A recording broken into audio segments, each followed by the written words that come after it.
dangerously slow. Maybe you give him a surprise moment. So we need to give that position back. Can't take the penalty. After an explosive first lap. And that is a move, rookie on rookie. It's up the inside again. Into the wall. Can you push me out? And some superb tactics in the midfield. The both racing bulls pulled off the strategy so many were talking about. Lando's greatest day was secured. Monaco, baby! As McLaren roar clear in the constructors, can Oscar and Lando finally give Max the slip?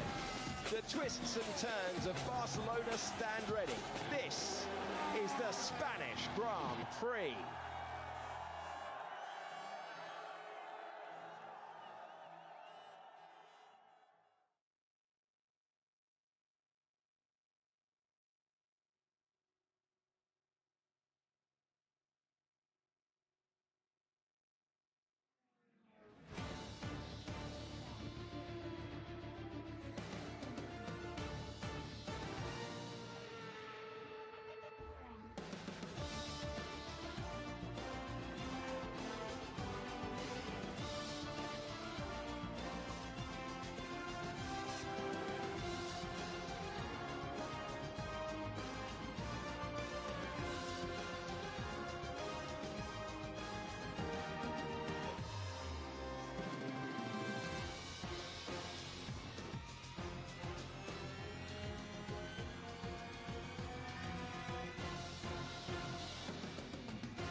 Welcome to Barcelona. It's race day at the Spanish Grand Prix, and Formula One in 2025 continues with round 9 of the World Championship. It is a familiar venue to the championship. It is one that McLaren haven't won at since 2005. Oscar Piastri is on pole, looking to erase that stat and win his 5th Grand Prix of the campaign. Here's the lap. It's 4.6 kilometers, 2.8 miles in length, and today we'll run 66 laps for the Spanish Grand Prix, the 35th edition of the World Championship held at this venue. These are the tyres. Keeping these tyres running the distance is going to define who takes this Grand Prix. It's the C3, the C2 and the C1 as we move from the softer end of the Pirelli range to the harder end, because of the duration in length of these corners in front of you. It is round 9 of the World Championship. We are racing in Spain once again. Let's go from the back to the front and show you the grid. So Lance Stroll has withdrawn. Yuki Tsunoda will start from the pit lane. Last car on the grid will be Franco Colapinto. They've replaced the gearbox, but not the specification, so he's on the grid and not in the pit lane. Home favourite Carlos Sainz, therefore, on the back row. Esteban Ocon in 16th, and then it is Nico Hülkenberg next to him. Oliver Behrman in 14th. Liam Lawson lines up P13 on the grid for this one. Best start in Formula One for Gabriel Bortoleto in 12th. Alex Albon is 11th for Williams, their best qualifying here since 2017. Tells a story. Fernando Alonso, 10th at his home race. Isaac Hadjar once again in that top 10 in his rookie season. Pierre Gasly looking for his 2nd points finish of the year. Charles Leclerc chose his own strategy, elected to take the hit in qualifying, try and take the benefit in the Grand Prix. Antonelli is 6th. Lewis Hamilton, the lead Ferrari on the grid, for only the 2nd time since he joined the team. George Russell went from 4th to the lead last year. Max Verstappen has been talking up doing just that in the press conference after qualifying, and it's the first McLaren front row lockout here since Mika Hakkinen and David Coulthard. Wonder what happened to him. It is Oscar Piastri on pole once again in Formula One for the 4th time. In the commentary box, I'm Alex Shakes, joined by David Coulthard and Jolyon Palmer. David, it was 0.7 of a second, the gap between you and Mika back in the day. And I'm told that you were saying that earlier on. Yeah, I was indeed. I was amazed at the offset in performance back when that was considered normal. So I'm 0.7 away from Mika in 2nd. Michael Schumacher in 3rd was 0.7 slower than me. So if you put that in perspective, Yuki Tsunoda, if you put the offset in time between himself and Lando and Oscar on the front row, he would have qualified in old money in 6th place. So Formula One today is so tight, it's so close, and a man that raced in an era more recently than me that got the pain of that closeness of the sport is sitting beside us. Julian, you should have raced in my time. I can't imagine coming in and just looking to find 1.4 seconds to go and attack for pole position. How do you keep yourself motivated with those sort of gaps? I mean, it is nice that the field is so close now, and just hundredths of a second make a difference. I mean, 2016, 2017 racing here, and it was small margins, but they've closed up even more since then, and this is as tight as it's ever been. And that's the trophy that they are all competing for today. Different aims across the field. For, say, Yuki Tsunoda, it's just to try and work his way back to the points like he did in Imola, as we look and we get our first vantage of the tyres that all are starting on, and it is a sea of soft tyres on the grid. New boots for the two McLarens, and they look like used for everyone behind. So McLaren should have that little bit more bite off the line, but then look, it's a long old run down to the first corner of the first braking zone, where the likes of Verstappen and Russell will start to slipstream them and launch an attack. Soft tyres for everyone. Yeah, I was just going to say there, Julian, as well, though, we both know that sometimes a new tyre goes through a bit more of a peak, though, over a slightly longer run. So those that have got a scrub set, they get that little bit of curing overnight. It may give them more longevity into that first stint, but you're absolutely right, off the line, that will mean it's a battle of the McLarens initially. Well, last week in Monaco, with the different rule, Pirelli didn't even want to predict what we were going to get in terms of a strategy. They are adamant it is a two-stop strategy today. That is what they believe we're going to get. So how you can elongate stints, certainly on that starting tyre, is going to prove crucial. Carlos Sainz, knocked out in Q1 for the first time since 2023, has brought many people to this racetrack, but the Williams that has been resurgent earlier this season, just not working around this racetrack like it has in others. I like the stat that Carlos has scored points every time he's come here to race in Formula One. And for a driver that made his debut in 2015, there's much 10 years of that, but he's got a lot of work to do from 17th. And yeah, Williams, it's not been a strong circuit for them, and neither of them start in the top 10 today. Okay, let's throw it to the front of the field. The top three drivers in the World Championship will line up in that order. Oscar Piastri is 3 points ahead of Lando Norris. Max Verstappen is 25 points away from the man who starts on pole. David, do you see Max Verstappen going all in for the win like he did at Imola? I do, and I think George Russell will have fond memories, as we know from last year as well. I just don't see how else they can affect this race if they let the McLarens run their 1-2 on the opening lap. I think they will just march away into the distance. So, yeah, if you want to win it, then you've got to risk binning it at the first corner. And they've got very little to lose. Verstappen and Russell, they've both had good starts to the season, but they are trying to start swinging against a mighty beast that is McLaren. So they have to take the lead, one of them, if they want to try and win this race. Lando Norris's parents are feeling the pressure, the nerves, the anticipation, everything that the crowd in the massive grandstand here that holds 10,000 people will be feeling as well. These are the stirring moments. These are the nervous moments. The track temperature is 49 degrees. The air temperature is 29.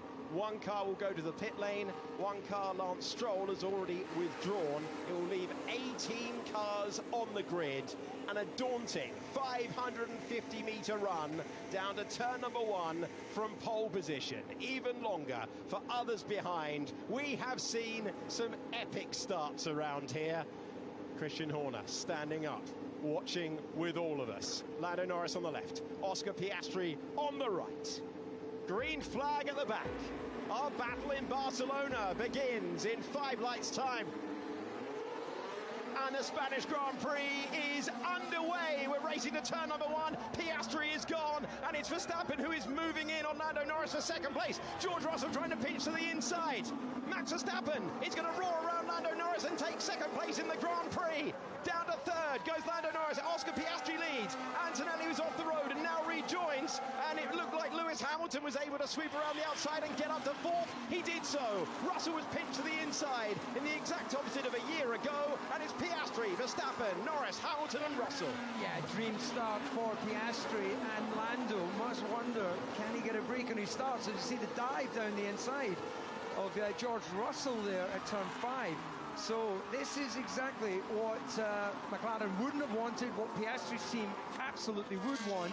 And this is going to be fascinating now to see how they manage these opening laps on the tyres. Both Ferraris get past George Russell on the opening lap. Charles Leclerc following through Lewis Hamilton. Oh, it was sumptuous from Leclerc, sent it in and really caught George Russell napping a little bit, and that is worst case scenario for Mercedes, that are thinking they might not have race pace either. Hold on a minute, Fernando Alonso trying to go wheel to wheel. Isaac Hadjar, Fernando Alonso racing at a part of the circuit where you'd never normally see it. Hadjar was ahead of Alonso going into that technical section, and the home favourite was trying everything to soar away at the back of the racing balls to get through, but instead he's left himself vulnerable to Hülkenberg, who's got a run on the home hero. Piastri, Verstappen, Norris, Hamilton, Leclerc, then Russell and Antonelli, and through goes Hülkenberg up to the top 10. Alonso trying to be audacious, but it's cost him a place. Yeah, you can understand why he went all in there as he looks for a wide outside. I don't believe I've just seen that. He wasn't going to take it lying down. Hülkenberg retakes the position. Fernando Alonso putting on fireworks for the home fans. He tried to power around the outside of turn 3. This is a battle that keeps on giving. Now we're at the outside of turn 5. Sensational lap of racing between Hadjar and Alonso. Then Hülkenberg and Alonso checks the mirrors and thinks, surely not at turn 7. Well, Fernando Alonso doesn't have a point this year. You get the feeling he doesn't really care at the moment. He's reveling being in the thick of it. And Hülkenberg trying to return Sauber to the points for the first time since the opening race of the year. Out front, we've got loads of racing action, considering this track used to be notorious for providing none. 0.6 of a second for Piastri versus Verstappen. Verstappen is going with the championship leader. He's keeping it within DRS range on lap 2, now lap 3. Yeah, that's exactly what Max will want to do. It gets the advantage of getting the slipstream. It puts pressure on the McLaren. They can't manage their tyres. We know on Friday the long run pace of the Red Bulls was pretty good, and this is an aggressive strategy from Max to put the pressure on Piastri in these early laps. He is really taking the fight to the McLarens in a day where conserving your tyres is going to be the name of the game at certain points of the Grand Prix. Right now he's trying to extract all of the pace possible. It was the opening meters of the race where Verstappen just got a better launch off the line than Lando Norris and was able to convert it under braking to sweep up to second position. And then Russell losing out to Lewis Hamilton, who got up to 4th, and then Charles Leclerc got by for P5 at turn 5, and that is the order as we see it. Gasly hanging on to 8th place. George, concentrate. Was that Toto's voice there telling his driver to concentrate? So we hear him occasionally get on the radio to his drivers, but that's obviously touched a nerve with Toto quite early in this Grand Prix. Well, he's just seen his driver slide from a decent, promising position there from 4th place, and he's now 6th and 7th, and Russell started 4th last year, was leading after lap 1, so this is not how Mercedes had envisaged the start of this one going, and now he's got to settle down into a rhythm. I think Leclerc is in a reasonable position here, obviously Hamilton as well. Hadjar versus Gasly. These two were watching PSG win the Champions League together last night. Two proud supporters of that football team, but we're seeing a good effect of the DRS down the main straight. We've seen Hülkenberg make a move on Alonso, who is slightly off the racing line. Gasly repels the attack. Yeah, we'll see Alonso now is dropping back from Hülkenberg as he has hit his tyres very early on that opening lap. Remind our audience, the cars are heavy with fuel. It's like putting let's say a reasonably sized passenger into the car. They're moving and braking today. What's going on? George, concentrate. The tyre, the weight of the tyre, and the performance will just come to you as the Grand Prix goes on. Piastri's had to really bang in a lap on the last one, and he has shaken Verstappen well off his tail now. I wonder if he was just a bit cautious bringing in that soft tyre, as you say, with the weight at the start of a race. Don't want to damage it, and found Verstappen almost having a look down his inside. So fastest lap of the race on the last lap. Now he backs off by half a second, but it's still enough to cruise away from Verstappen. The reason I think Leclerc's in a good position is because he saved a set of tyres in qualifying yesterday, which left him only 7th on the grid. I thought if he could qualify the top 5, maybe he could use that. He's got back to the top 5 very early on, and he's got Lewis Hamilton ahead. The Ferraris potentially can work together and find a way for a podium fight today. Yeah, this is very mature stuff for the relatively inexperienced Paul Settle there. Launched his start beautifully. Look at the Ferraris behind. They were already wheel to wheel as they're running, and then the action at the front, George Russell looking and thinking about the inside as Max sweeps it around Lando Norris, and Lando's heart would have sunk at that point. Yeah, well, it was a big chance for him to try and take the lead there from the front row, and it was just all about who got the better launch between Norris and Piastri, and Oscar nailed that. And even worse now for Norris is he's got a buffer between him and the race leader, which is exactly what happened to him last year, where Max managed to build an unassailable lead. This is a similar position as well that he found himself in, with 3 wide, Verstappen and Russell. And once again, it's the driver on the outside that sweeps in and takes the place. And they know when you're on the outside there, you've got the confidence that you can attack and bail out through that runoff area if you have to. Russell did it last year, Verstappen did it this year, and it was a nice move from Max. Not a great reaction and getaway for Lewis Hamilton, and look how close the Ferraris were. We saw Leclerc's wheels come up alongside Lewis Hamilton, and then Lewis slips it around the outside of George, who was blocked in on the inside behind Lando. They're nose to tail on the track right now, and they were so close to touching because Leclerc got a fantastic launch and was straight between Antonelli and Hamilton immediately, as Lawson has a little touch as well. I think he'll have got away with that at the start of the race. But yeah, Leclerc's reactions were just blistering as he came through the Mercedes and his teammate. We're on board here with Hulkenberg, cautious on the brakes, avoiding Concertina, but we saw as Lawson touched, then he had no choice but to take to the runoff area where he joined his teammate Slipstream. I wondered how Hulkenberg had gone from 15th to 10th. Same. But he's behind Bortoletto as they go through the runoff area as well. So he's somewhere managed to pass his teammate and then got involved in that brawl with Fernando Alonso as well. So somewhere else he's managed to make the gain. I don't know if it was just through that runoff area.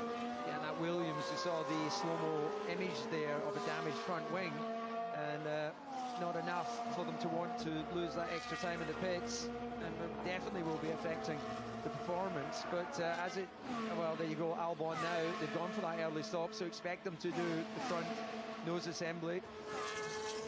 Yeah, they'll have to. Chance of a fight between the 2 Ferraris. Lewis Hamilton holding track position at the moment. Charles Leclerc directly behind. Hulkenberg did rejoin correctly following the race director's notes and was ushered off the racetrack via contact, so he'll be really, really upset, I think, if that is penalised. But he did gain 4 positions in that moment, 5 when he was able to get past Fernando Alonso on the 2nd lap. Bit of Ferrari team orders. Have we had that already this year? Just a bit. It's been a couple of races, though, since we had that fun on the radio, and I feel like it's going to be coming soon because Leclerc is clearly quicker than Hamilton. He also has the strategic advantage with the tyres in this race.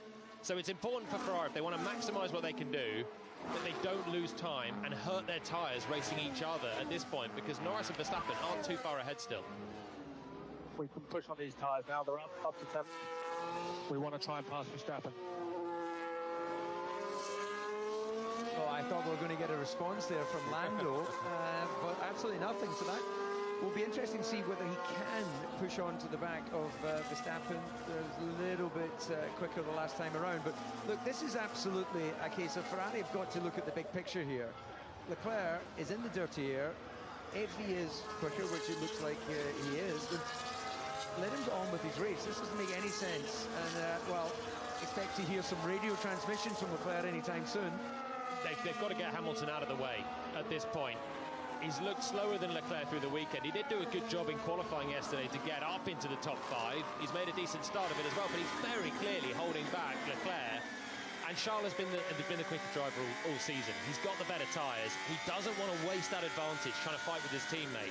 It's an awkward communication when you've signed a 7-time world champion and you order him out of the way again. But I think it's just got to happen for Ferrari's race. Well, it reminds me of the words of Sir Alex Ferguson, football manager. He said, no one's more important than the team. So you've got to do the right thing. It's not about the individual. Yeah, still, the Ferraris run in this formation. We can push on these tyres now. They're up to 10th.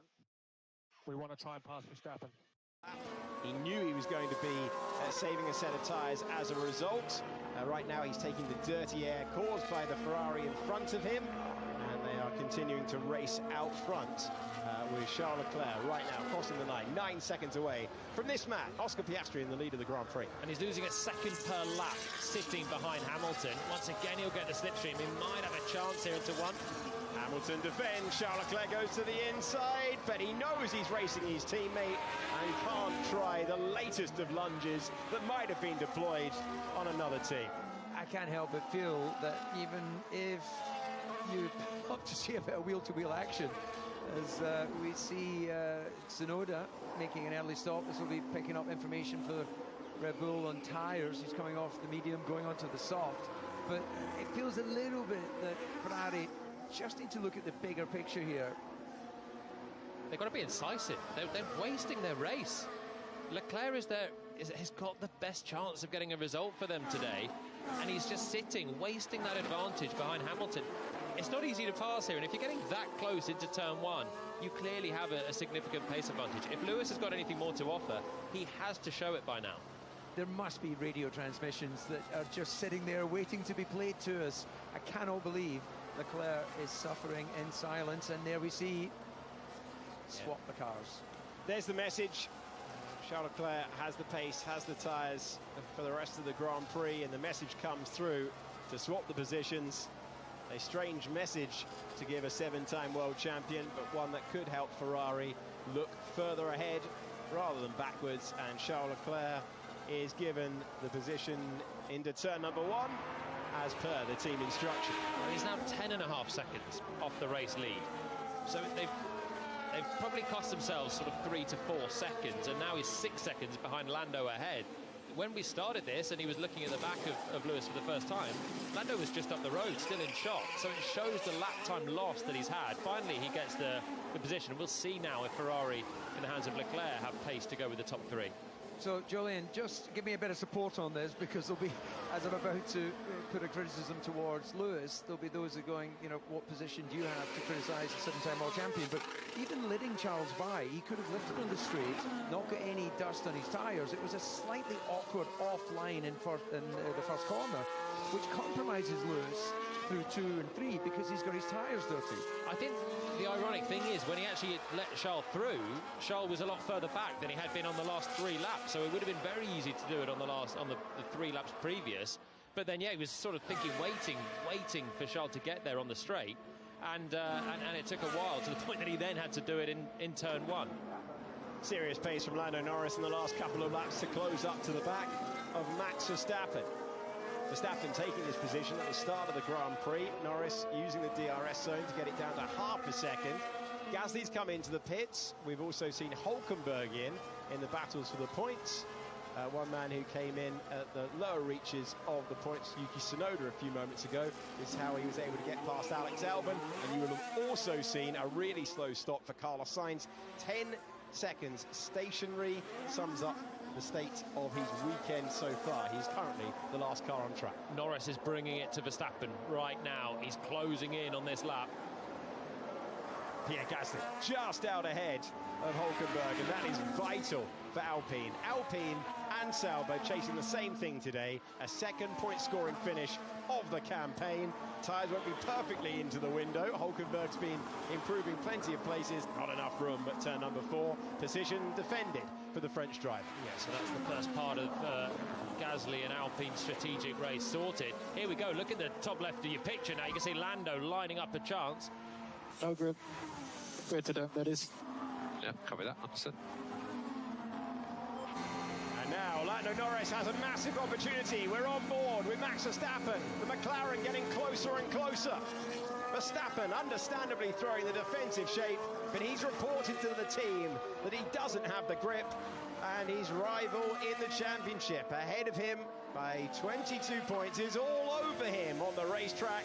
McLaren looking so good at the Spanish Grand Prix. So Verstappen's actually matching Piastri for pace out front still, though. Oscar's not disappeared too much. It's still 4 seconds, and you can see him still turning into turn 5 as we're out of turn 4 with Norris. And just about still in touching distance. But Lando has to try and clear Max, who's just looking in the mirrors and thinking he is putting me under serious pressure. Oscar, tyre update, please. How's the tyre? Struggling a little bit with the rear now.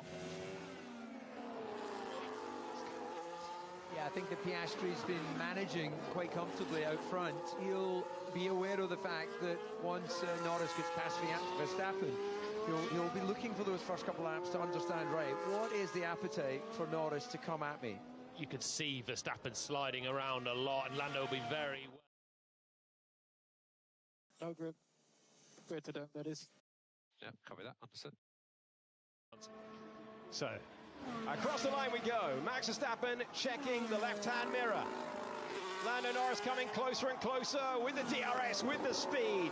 Slam dunk move into turn number 1. The McLaren gets past the Red Bull. Norris gets past Verstappen, and it's a McLaren 1-2 at the Spanish Grand Prix. Now, what sort of pace can Norris provide to try and close down the race lead? Because it is a McLaren battle for the race lead. Nothing Verstappen could do.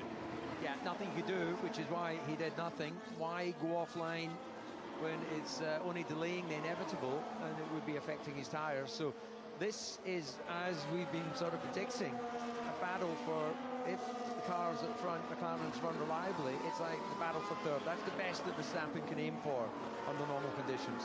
It was the lesser spotted white flag. Oscar, tyre update, please. How's the tyre? Struggling a little bit with the rear now. A little bit like Zandvoort last year for the race lead. If you know you're not going to win in the long haul, we're only 13 laps into a 66-lap Grand Prix, don't fight it. This is Liam Lawson to the inside of Gabriel Bortoletto, Racing Bull driver, coming off the back of his best ever career result in Formula 1 with P8 at the Monaco Grand Prix, getting past Bortoletto, but is currently P9 on the racetrack. This is Fernando Alonso locking up and going off into the gravel and dropping down behind the pair of them that were battling on track. Very unusual to see a mistake from Fernando, but that corner, Julian, as you know, it drops away from you, and if you just get that braking a little bit wrong, it's quite difficult, as you've got to keep turning, which is a very difficult thing, to then get that front wheel re-engaged and not locked. I mentioned it in qualifying yesterday, how it's so easy to lock your left front there, but we hadn't really seen anyone do it all weekend, and I'd have had good odds on it not being Fernando Alonso to be the first driver that's dropped it there. It's a critical time as well for him with these pit stops now playing out. And Alonso trying to keep Ocon at bay now. It's been all action for Fernando today, but it's not been in the direction that he's wanted to go. Fighting on the first lap, trying to get past Hadjar, being overtaken by Hulkenberg. Off the road at turn 5 to allow Lawson and Bortoletto through. Now he's trying to keep Ocon behind, currently in P11. Before that, you were watching Max Verstappen stop, immediately pulled to the pit lane after being overtaken by the McLaren, the first of the leading contenders to get a new set of tyres. He's back out there again on the softs.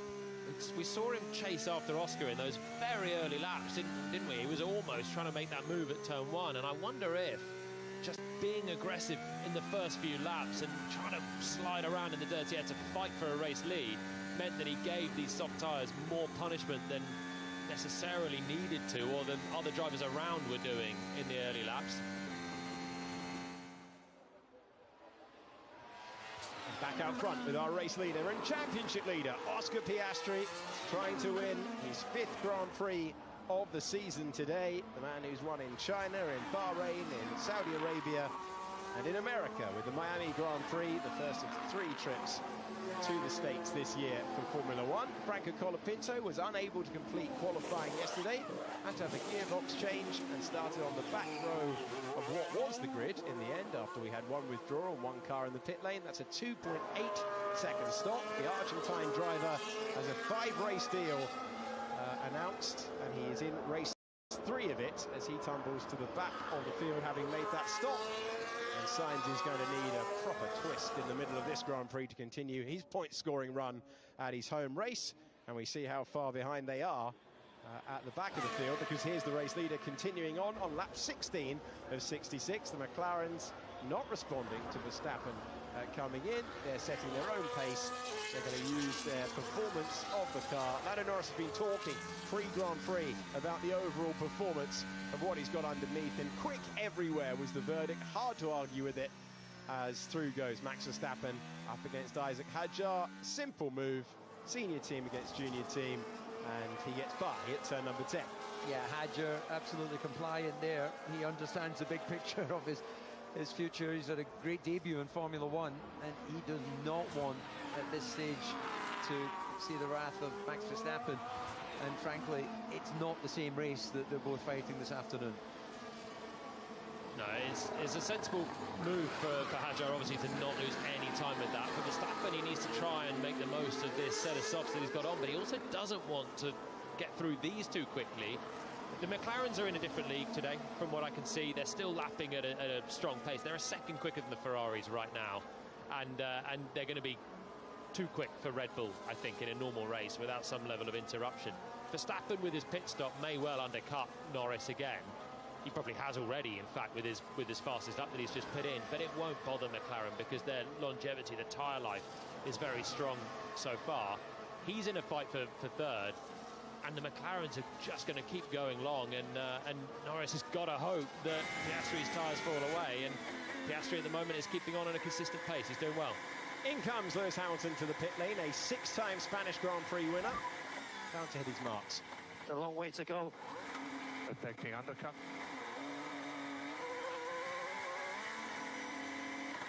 So saying it's a long way to go.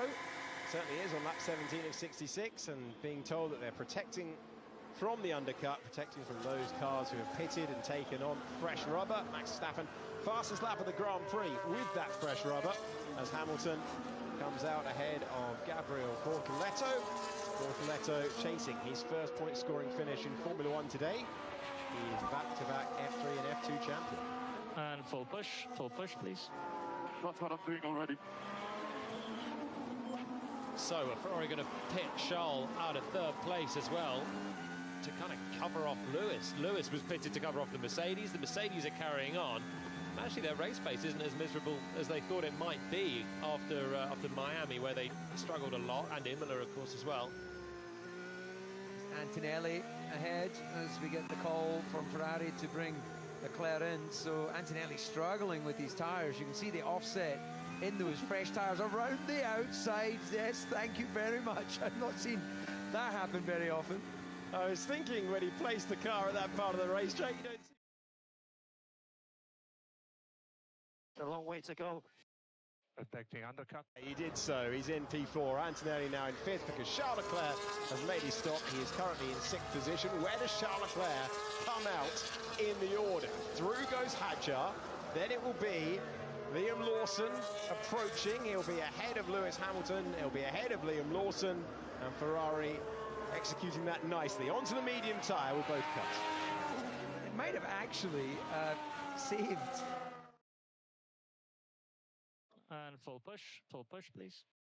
That's what I'm doing already. Of course, had Verstappen overtaken him on the start-finish straight. So this is just an offset in tyres. Antonelli taking that tight line and then being very spatially aware to make sure he didn't open the steering, which would have been his right, and getting involved. And then he picks up DRS and the lap time advantage that would have given him. You won't get a better visual demonstration of the effect of new tyres and an undercut than Max Verstappen overtaking Antonelli where he wants. Why did you pull me in so early? We are protecting for a possible undercut from behind.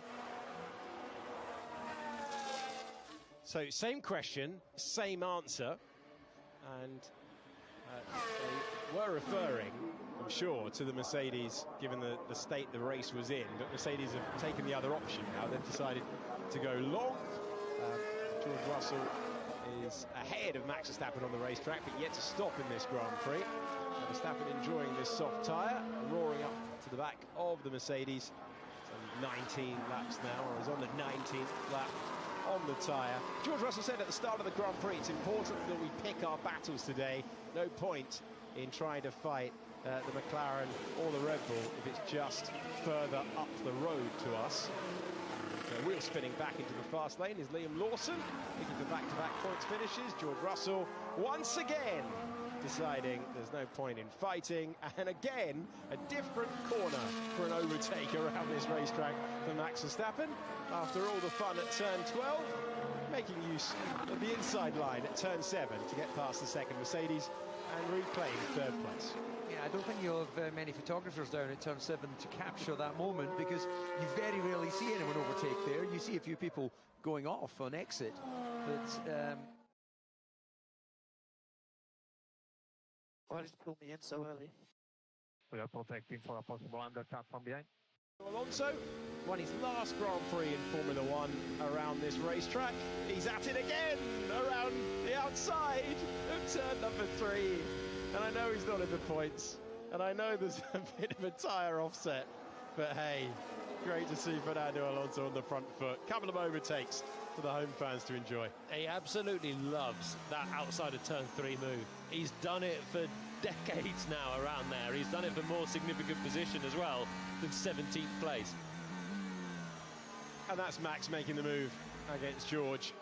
Again, two differences in the tyre life between the two cars. I mean, the Mercedes look like they're just getting out of the way with blue flags with how easy Max is carving them up there.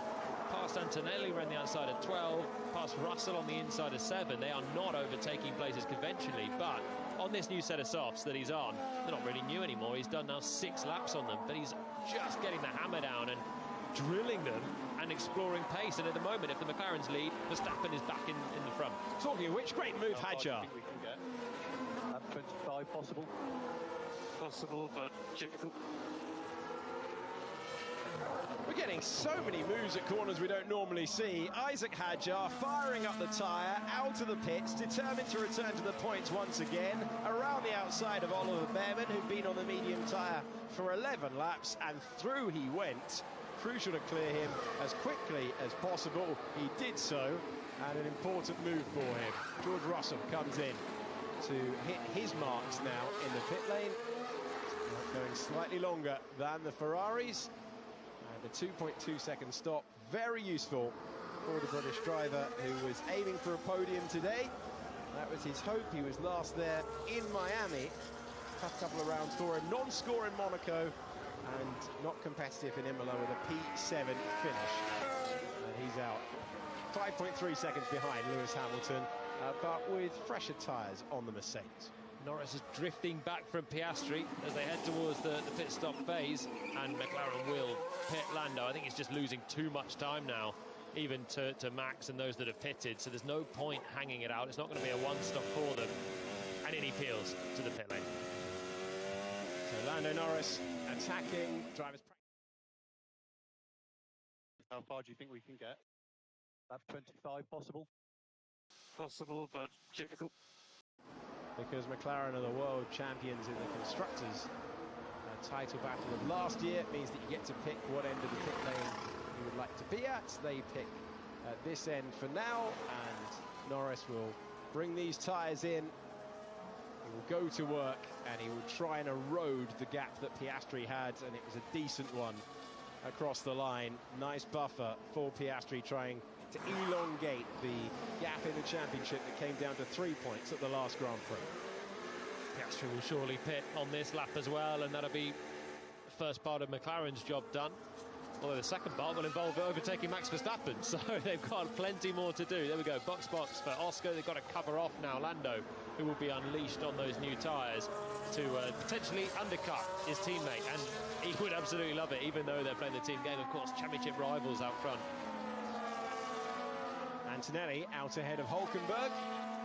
Antonelli in 8th position, Hulkenberg in 9th. Hulkenberg, who came into the pits 12 laps ago. In terms of the different strategies between the two cars, Hulkenberg 9th position. Hadjar is 1 second behind. And here is our race leader. Get rid of those old soft tyres, put on the new mediums. A 2.2 second stop is exactly what the McLaren were looking for. And Max Verstappen will roar by into the race lead. Oscar Piastri will come out of the pits in 2nd place but with a McLaren and a tyre performance that has been mighty so far. The interesting thing is what's the gap between the two teammates, and it's about the same. So a good in-lap, a good stint in general for Oscar Piastri gives him an advantage of 5 seconds over his teammate heading into stint 2. Yeah, it's been sort of textbook management of the race for Piastri out front, converted that pole position. And I'll see actually who's coming up through the order pretty well is Tsunoda, who looks like he's not far away from being able to get himself into the points. Yuki Tsunoda currently in 12th. He has run 14 laps now on this soft tyre. He's got Oliver Behrman 1.3 seconds ahead, who's on the medium. Haas, it's not really working around this circuit. They're just trying anything they can across the course of the weekend. Tsunoda started in the pit lane, went from the pit lane to P10 back in Imola. The team said they got the setup wrong with the car. Yuki Tsunoda reporting just no grip at the front, at the rear. It was a conservative lap, but he said he didn't make any mistakes, and he was downright bewildered to find himself P20, a driver who has been as far up the order as P5 on a Formula 1 grid this year. That was the opening race of the year, and he was with a different team, the Racing Bulls team, promoted in race 3 and trying to rediscover the same form with a car that has a higher potential but a much trickier operating window. At the moment, only Max Verstappen can extract the best from that Red Bull. He is the current race leader, but came into the pits much earlier than the two McLarens. Let's go on board with Kimi Antonelli, this driver in the field. He is building up through the gears to 200 miles per hour, and Antonelli gets past Pierre Gasly, who is on 13-lap-old soft tyres, and that's an important move for Hadjar. Incisive move to turn number 1. Yes, he's got fresher tyres, but any move around this racetrack is a useful one, and Hadjar gets by. Another really strong weekend for another rookie driver in the field. It's having a good weekend. His football team had their best ever day in their history yesterday, and it looks like he's on form for more points again in Formula 1.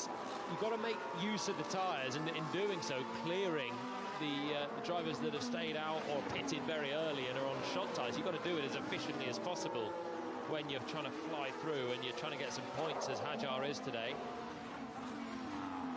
Lawson radioing that he needs to give the position back. Is that Alex Albon? Lawson, who had contact down into the first turn. Lucky he didn't have a repeat of Miami when he was having contact with Liam Lawson and affecting his race there. Let's hear from Alex Albon. Liam just pushed me off.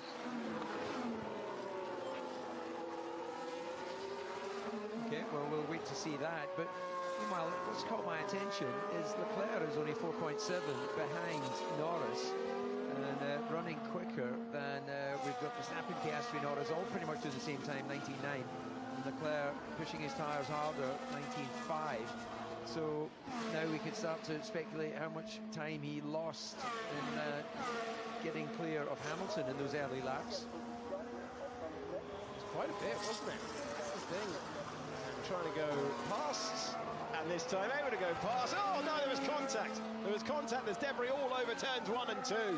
Wow, dramatic stuff on consecutive laps between Lawson and Albon, and damage there on a really, really tricky weekend for Williams. Lawson gets through to 12th position.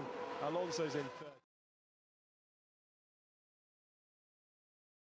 Liam just pushed me. It was a bit sloppy, I've got to say. Alex is normally super sharp, but unless I wasn't capturing that image as well, you can see an opportunity in the replay here.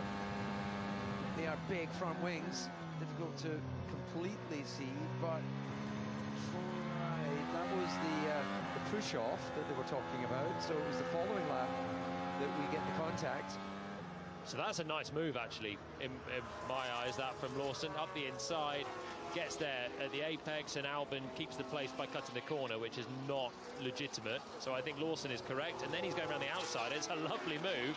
And you're absolutely right, DC. That's a misjudgment from Albon. It's the second time he's damaged his front wing this race. He did it on the first corner of the race as well at the same turn. And now he's just left that wing in there to be clipped by Lawson, who was making another nice pass on him. No, given a yellow flag from race control, so they're happy with what they're seeing on the many screens they've got in their office in the pit building. And here's the race leader coming up to that first turn. And Max Verstappen has been on those tyres for 13 laps now as he cuts the beam. Starts lap 27. You can see McLaren having the more durable compound on the car and the fresher tyres as well as we make our way through those two turns. Looks clear on the racing. Yeah, and the McLaren's now starting to eat into the gap to Verstappen, running 3-4 tenths quicker. But Leclerc is still delivering the lap time, equaling the McLarens, and that gap, as we can see, just over 4.5 seconds. So either the McLarens are not particularly quick on this medium tyre, or they are bringing the tyres in a very gentle way to make them go a long way further into this race. Actually, Leclerc did a similar thing when he put the mediums on. For many laps, he was losing chunks of time to Verstappen. I still think logically that's our podium fight. That's our fight for third. The McLaren surely will have too much. But now Leclerc has managed to find the pace, and I'm waiting to see if McLaren at some point will take the shackles off and go chasing Verstappen. They have to at some point. Max has, on the face of it, just jumped them both. McLaren didn't flinch. They had confidence in the pace of their car, but they've got to show it now. This is Isaac Hadjar for the second time in the Grand Prix, going the long way round and getting past a rival. First of all, it was Ollie Behrman, then it was Pierre Gasly, and both moves completed with aplomb. He's up to P8. And you see that visible damage on the front of Albon's car. The original instruction was, if I'm not wrong, it was box to retire the car. Yeah, then they got the penalty, DC. So they told him to come in, then they were given the 10-second time penalty for not conceding the place to Liam Lawson, so they're sending him round for the most pointless lap of his career, then he'll come in and retire again. That'll be the screen to the right of me that I didn't read. Thank you, Alex. The England football team, the men's team, are here as a squad. Unusual. Nice away day in a Formula One Grand Prix. Now Gasly, who's been on this tyre for a while, couldn't keep Hadjar behind, and that is pretty encouraging. For Sauber, Hulkenberg absolutely roars by. It's so hard to drive, like, can't brake, and then I move turning. It looks me. So Max is now starting to feel the pain of all those fast laps that's got him the lead of the race, and a whopping undercut. He was charging on the new soft tyre that he put on after 13 laps of the Grand Prix. He's now done 16 laps on this tyre. He does another one, but the pace is now falling away, and you can see one McLaren and then two McLarens starting to loom in the mirrors. Look at the gap there. That 27, 9/10 of a second, and you could see from our helicopter shot Verstappen was deep into turn 5. He's just not able to point and shoot with the car like we've seen in the last couple of years. But if you're Oscar at this point, this is the last thing you want in the race. He's led it from pole, he got the start, had the buffer with Max jumping Lando. But what you don't want to see is Max now leading for genuine position at this point. They're going to make another stop later on. He needs to clear Verstappen quickly. But, you know, clearing Verstappen quickly isn't necessarily an easy thing to do in Formula One. It depends which mood Max is in, and now he's in the race lead. I wonder if he will just think, actually, I'll see what I can do here. And that can bring Lando back into play. So the 10-second penalty was... No, that's the contact. Okay, so the 10-second penalty was for leaving the track and gaining an advantage. It's so hard to drive, like, can't brake, and then I move turning. It looks me. Again, out there. No further action. He can retire from the Grand Prix. His torturous run is complete, and it's only the second time this season Alex Albon has failed to score points in a Formula One Grand Prix. Max Verstappen locking up as he comes in. He's taken the tyres as far as they can go, and Oscar Piastri will be delighted. It's a reasonable distance to have to go if we assume he's not going to stop again. I think he will. I think he's going to do a 3-stopper then. That's a long way to go on a set of medium tyres to the end of the race, and this car has been chewing through them more than anyone. Is he going to get out ahead of Lewis Hamilton? He will. Of course, he'll have the grip, but you don't want to have to filter past the car at old tyre pace for any couple of corners around here if you can avoid it, and he did avoid it. That's important for Verstappen. That's what Red Bull saw, that they had to cover off Hamilton, because I still think that's the fight for third. It's Leclerc v Verstappen. Leclerc went much longer in the first stint. Verstappen is looking like a 3-stop today. And Verstappen has pitted. That means he's on a 3. We're happy with our plan. Which is not a 3. Yeah, well, most people are on a 2. So Verstappen pitting so early has meant that he has to really lock in for a 3-stop, especially with the way that he was driving, having made that stop. Which means that is a kind of accurate position of the race now. Everyone has to make another pit stop at the front of the field.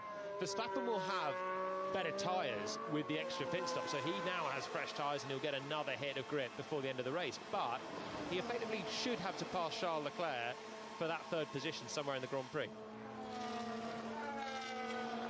So confirmation that we've got Alex Albon out of the Grand Prix is our only retirement. If you are just joining us, Lance Stroll withdrew last night, citing a chronic hand injury.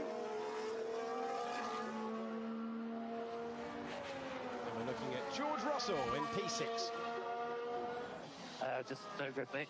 There is nowhere today. Understood. Lewis Hamilton reporting no grip, and still his first season with Ferrari. And Verstappen has pitted. That means he's on a 3. We're happy with our plan. Oh, contact again! Liam Lawson with more of it into turn 1. That's Ollie Behrman rejoining on the left-hand side. Have they got away with it? Lawson made that big lunge on Albon, but it was a legitimate lunge, as proven by the stewards penalising Albon for keeping the place. And I wonder if that's just given him the confidence to have another crack at it on a driver that was maybe a little bit less compliant. Well, DC, there are no easy moves around here, especially into turn 1. It's still a fast turn 1, and we're getting an example of how it doesn't always go to plan down there if the driver next to you is not compliant. This is another look of Lawson trying to go past Ben. Yeah, so this looks like a fairly late lunge, and well, look, for me that was too little too late, and I think that the Haas, at a certain point you have to stop looking in your mirrors. Just no good, mate. There is nowhere today. Understood. From Liam, where he's rather hoping that the Haas will go, oh, there's a car there, I'm going to suddenly move myself and give them space.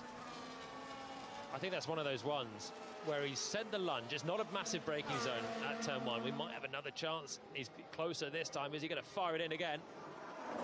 Thought about the outside, didn't want to commit to the inside line. Favours the outside, that's the one he wanted. So I think the lap before, he's gone committed on the brakes, and then as soon as he's hit the brakes, he's like, I cannot make this. I am nowhere near enough along the inside. So then you just got to hope the driver on the outside doesn't turn into an apex, or you're going to have a collision and you're going to be the cause of that collision. And they've got away with it. I think, that's okay. They're both still circulating. Behrman did enough to realise that Lawson was coming and give him the space, but certainly over-optimistic. Yeah, I think the second attempt, I agree, I think it'll just go down as a racing attempt and no damage to either car. The next time round was actually the time that he should send it down the inside, because he had, but I think he'd scared himself. He had, understandably, given his season so far. And yeah, look, that battle's going to continue. Yeah, it's again like a clutch. Well, I'm 15. 1973.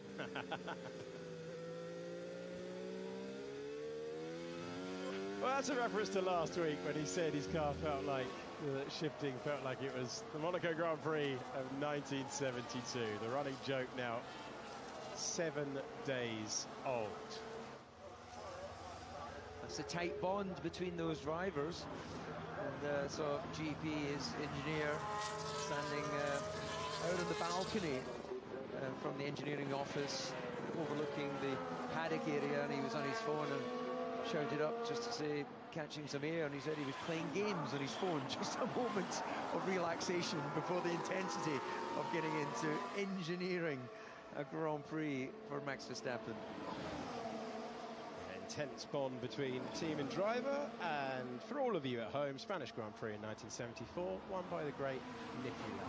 There we are, giving you all the info. Yeah, I think I had gearbox trouble that day. We're beyond half distance. Yeah, it's again like a clutch while I'm 15. 1973. Yeah, maybe 74 now. That day Mercedes converted to a two-stop, and with a slower car they beat them. And now Mercedes are turning the twist around with Red Bull. Hannah is coming for her win. They're adding a stop, I think, and they're using their car, even though it's slower. They've gone for a three-stopper. In 2021, when they added a stop, they got overtaken on lap 60. So we will not know if it actually works right to the very end of the race. McLaren managing on a two, Red Bull pushing on a three-stop, and they're risking losing P4 to Charles Leclerc, also on a two-stop, by doing this. Will it work? Only time will tell, but I can't wait to watch it. Thank you, Ruth. More action on the track, and it's Bortoleto firing past Carlos Sainz. Bortoleto getting a round of applause from the garage. Matteo Binotto, I'm sure he did enjoy it, even though his facial expression said something entirely different. He's the man in charge of the team that will eventually become Audi. Feels like we've been saying that for years, but next year, promise, it's true, it will happen. Team radio. Lando Leclerc is 4.9 behind. Verstappen is 8. Verstappen will be in our race. Let's keep finding some pace. Yeah, good stuff, keeping the drivers updated. Alex, when you were saying there about you were sure that Binotto enjoyed that move, it reminds me of a little story from my first... Okay, mate, that's 33 laps complete, 33 remaining, all to play for. All to play for. I think I was just so surprised and embarrassed. I was just a youngster back then. Ah, very good. Very good. Trying to play it cool up there for the first time in Formula One. So we're on board with Max Verstappen. And Liam Lawson has a chance that this time is a slam dunk, so no contact needs to be risked with Oliver Behrman in the battle for 10th position, and Lawson is able to get through on the racetrack. Max Verstappen soaring away at the steering wheel, trying to get past Charles Leclerc on track. And then we can push the tyre a little bit more in high speed, turn 3, turn 9. I can't push my front left, man. It's great. I'm just... Verstappen tearing through to third position, and he gets past Charles Leclerc. So that's important for Max Verstappen's. Lando Leclerc is 4.9 behind. Verstappen is 8. Verstappen will be in our race. Let's keep finding some pace. Hajar, Hulkenberg and Lawson, the top 10 on lap 36. That was some good intel for the other teams, actually, when the tyre temperature sensors that McLaren are looking at and the overlays relative to Piastri, they obviously felt they'd give Lando the advice of pushing a bit more in 3 and 9. But Lando's response of the graining, that gives great insight for the other teams that they're on the limit of that tyre right now. I said earlier on, I thought they were bringing it in slowly, deliberately, but they haven't actually developed any more pace in that car in this stint. So Norris is slowly getting close to Piastri. There's 4 seconds or just under now between the top two. They are both being chased by Verstappen, who's made the extra stop and will be quick to the end of the Grand Prix. I thought McLaren would show a little bit more right now, and I think we'll... And then we can push the tyre a little bit more in high speed, turn 3, turn 9. I can't push my front left, man. It's great. I'm just... Maybe this is going to work out well for Red Bull. Well, Norris certainly responding to the hurry-up. He took, what, half a second out of Piastri on that last lap. Also probably responding to the fact that he's aware of the fact he'll be able to see Verstappen in his mirrors on the longer of the straights. Well, a long way to go, if you consider where we are in the Grand Prix. Max Verstappen electing for the extra stop. McLaren knowing that if they're going to make their two-stop work, they're going to have to elongate the tyre stints. And just a comparison to where we were when we left the pits earlier on, when Lando Norris and Oscar Piastri had made their stops, the gap was 5 seconds between the two of them. It's now 3 seconds on track, and the magical mark is 1 second to get DRS. Okay, George, let's start to close up this gap now. I'm pushing, mate.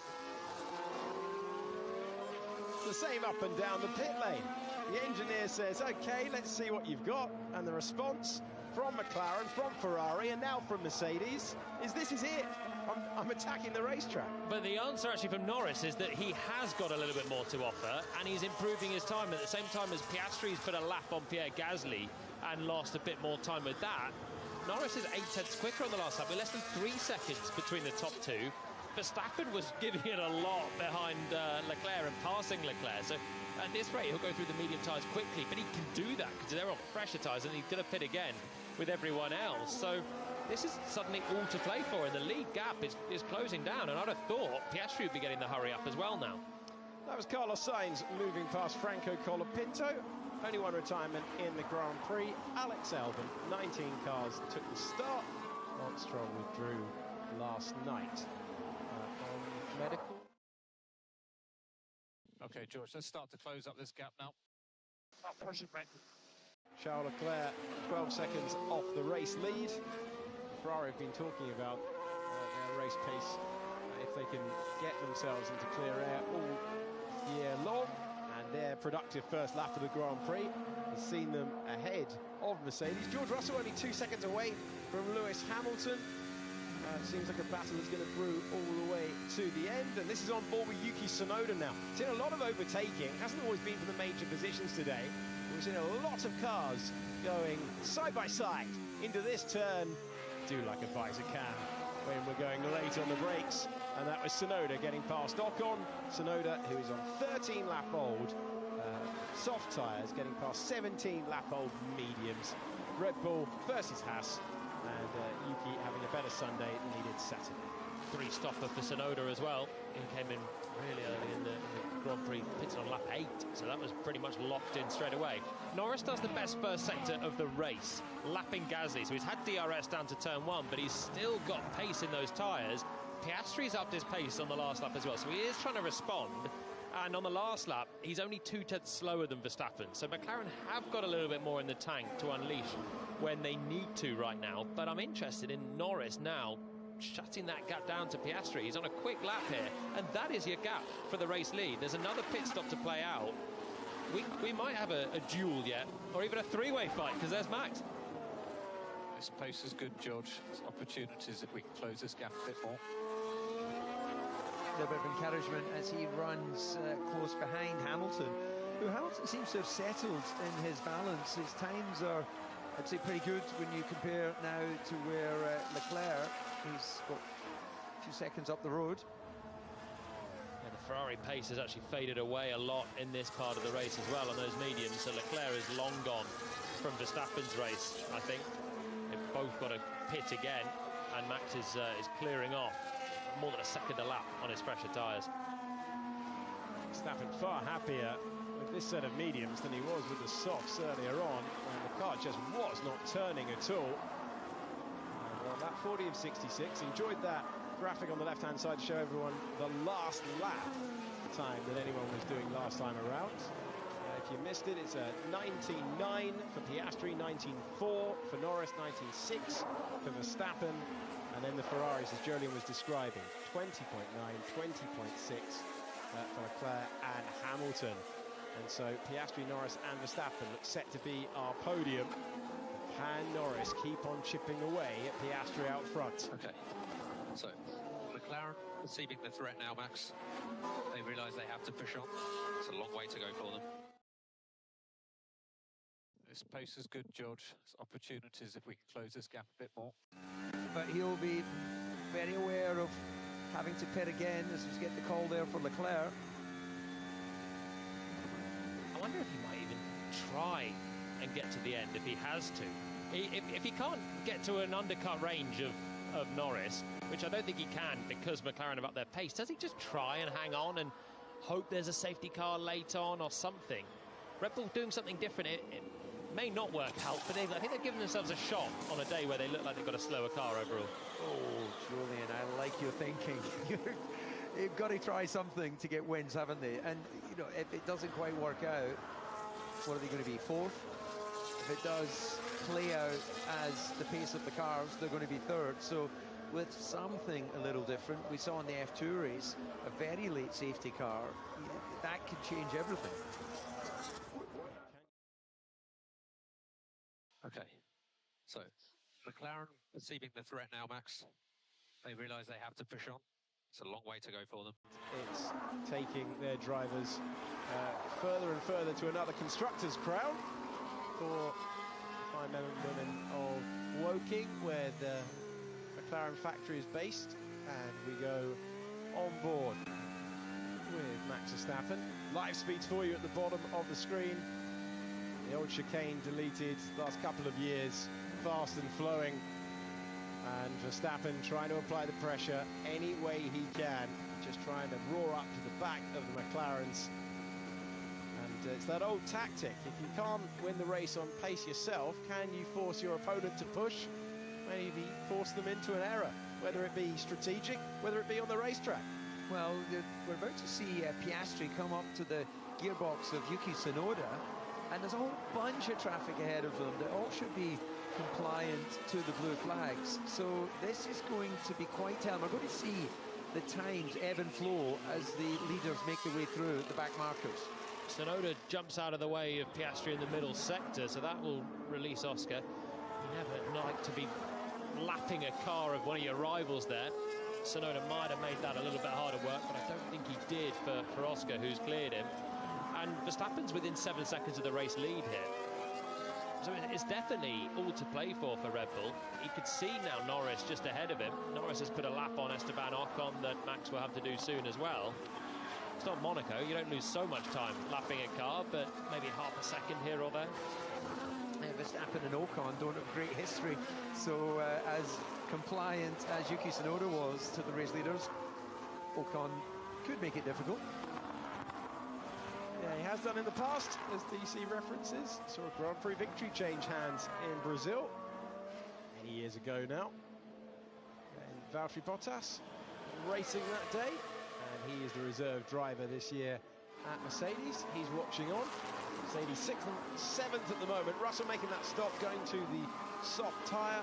He's got the fastest middle sector of anyone so far. Was being given encouragement by the team that the pace was good at the end of his stint there. He's in his final stint of the Grand Prix now, as both McLarens get past Yuki Tsunoda, who responded to the blue flags, as you have to, per the regulations.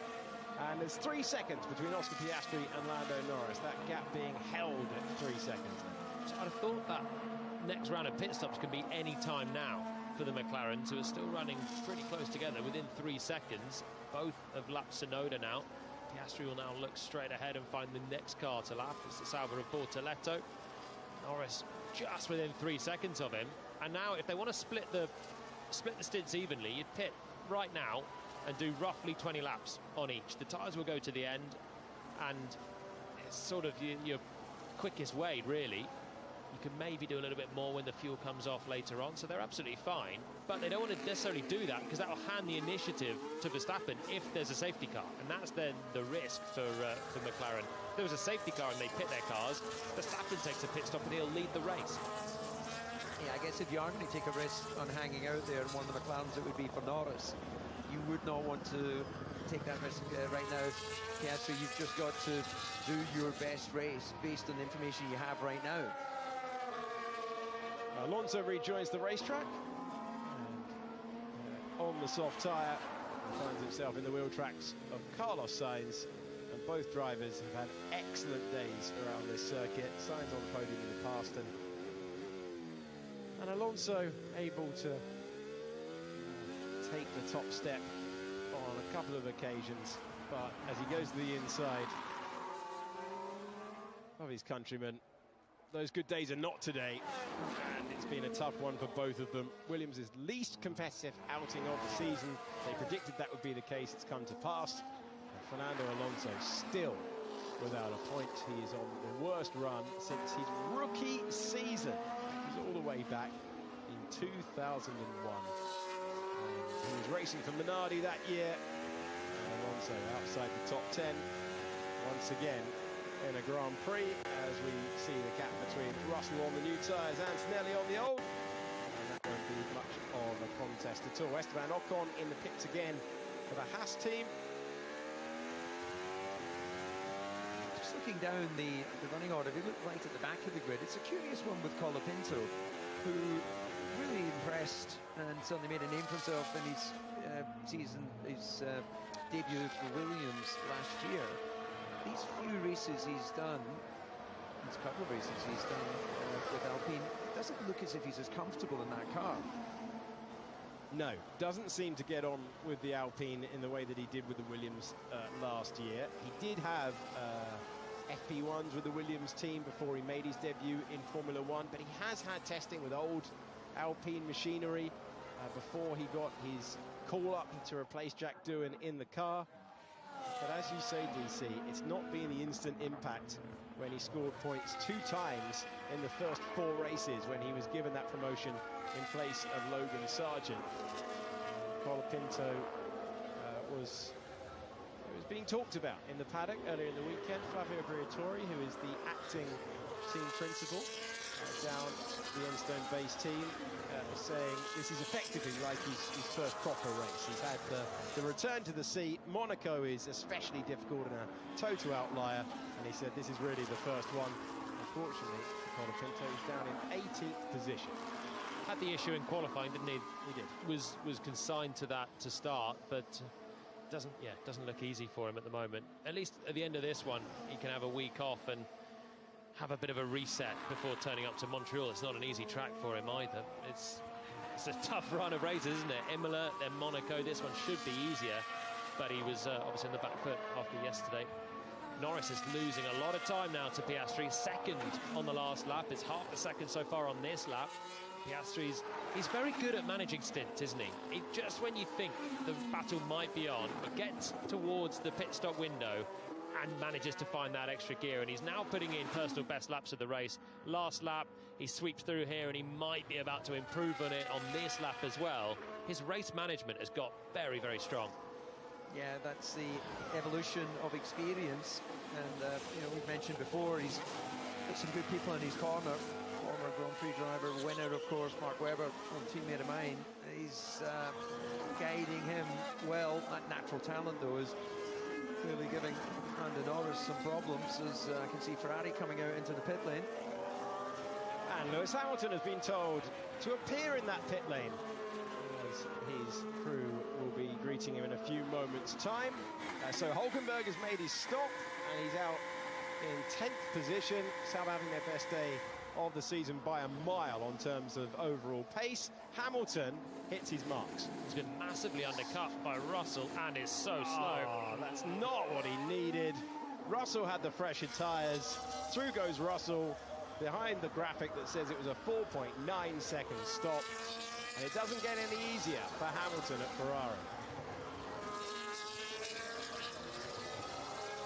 You can see Hadjar immediately trying to duck into the slipstream, remembering that that's not the best idea when a car is exiting the pit lane. Bortoleto being told to jump out the way. He's already done so. Instant instruction, instant action at Sauber. And they're having a brilliant race. We saw Mattia Binotto fairly unplussed about one of Bortoleto's overtakes earlier on. I think it's because he's probably so focused on the fact that Hülkenberg might score points today for Sauber, and they haven't had too many opportunities to do that, but he has executed a brilliant 48 laps so far as Verstappen pits, and now we'll see the final round of pit stops all round then. Third stop for Max. They tried something different. They went to the 3-stop. They tried to get in McLaren's head. He closed the gap down, got to a buffer of about 4 seconds, and Verstappen goes to the new rubber first. So McLaren will now pit Norris, then they'll pit Verstappen.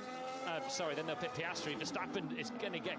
Oh, that's a tough one there. He's got his teammate ahead of him, who will leap out of the way best he can, and he does so. So that's all worked out rather nicely. Tsunoda's trying to keep Ocon at bay, and they're both a lap down.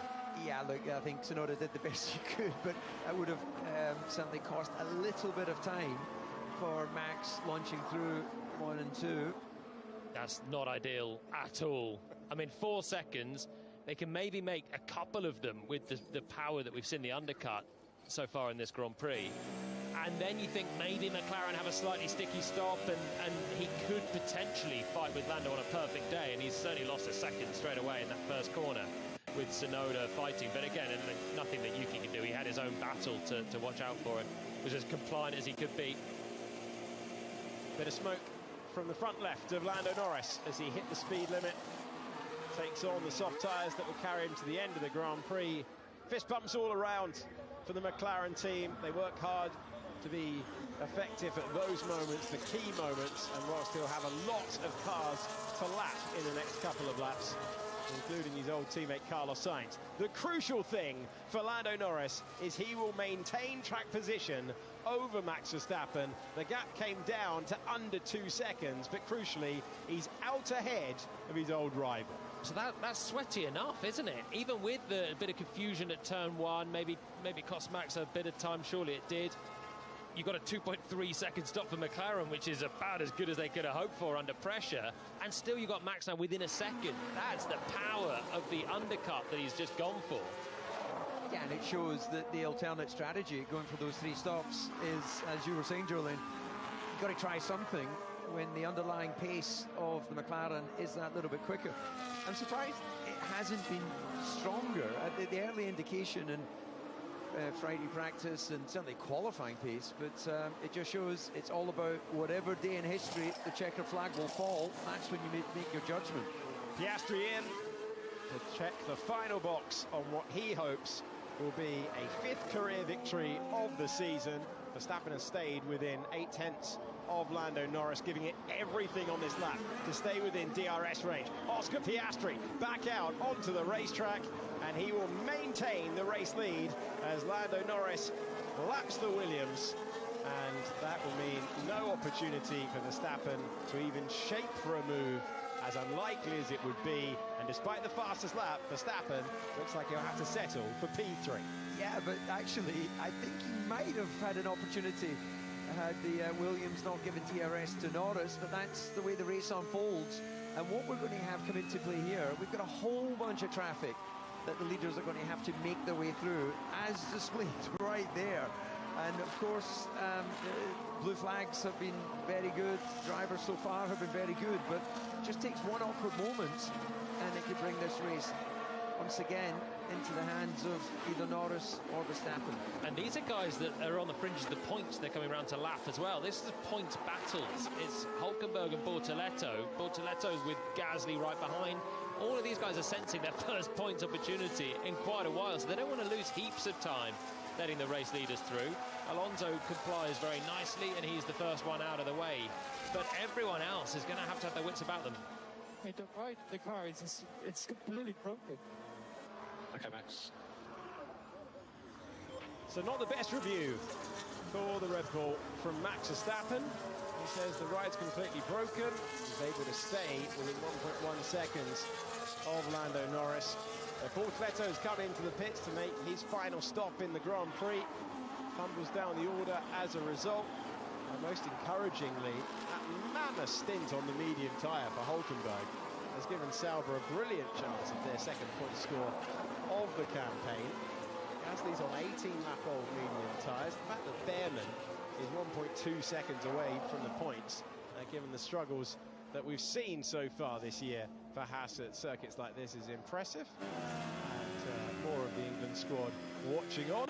They'll be hearing all of the team radio chatter, every department, all the way up, speaking to the head honchos about what to do. But for the team, Hey, the right of the car is it's completely broken. Okay, Max. to extend his lead, that have come down to 3 points at the start of this round. 161, 158 between Piastri and Norris, and to extend it back up once again by 7.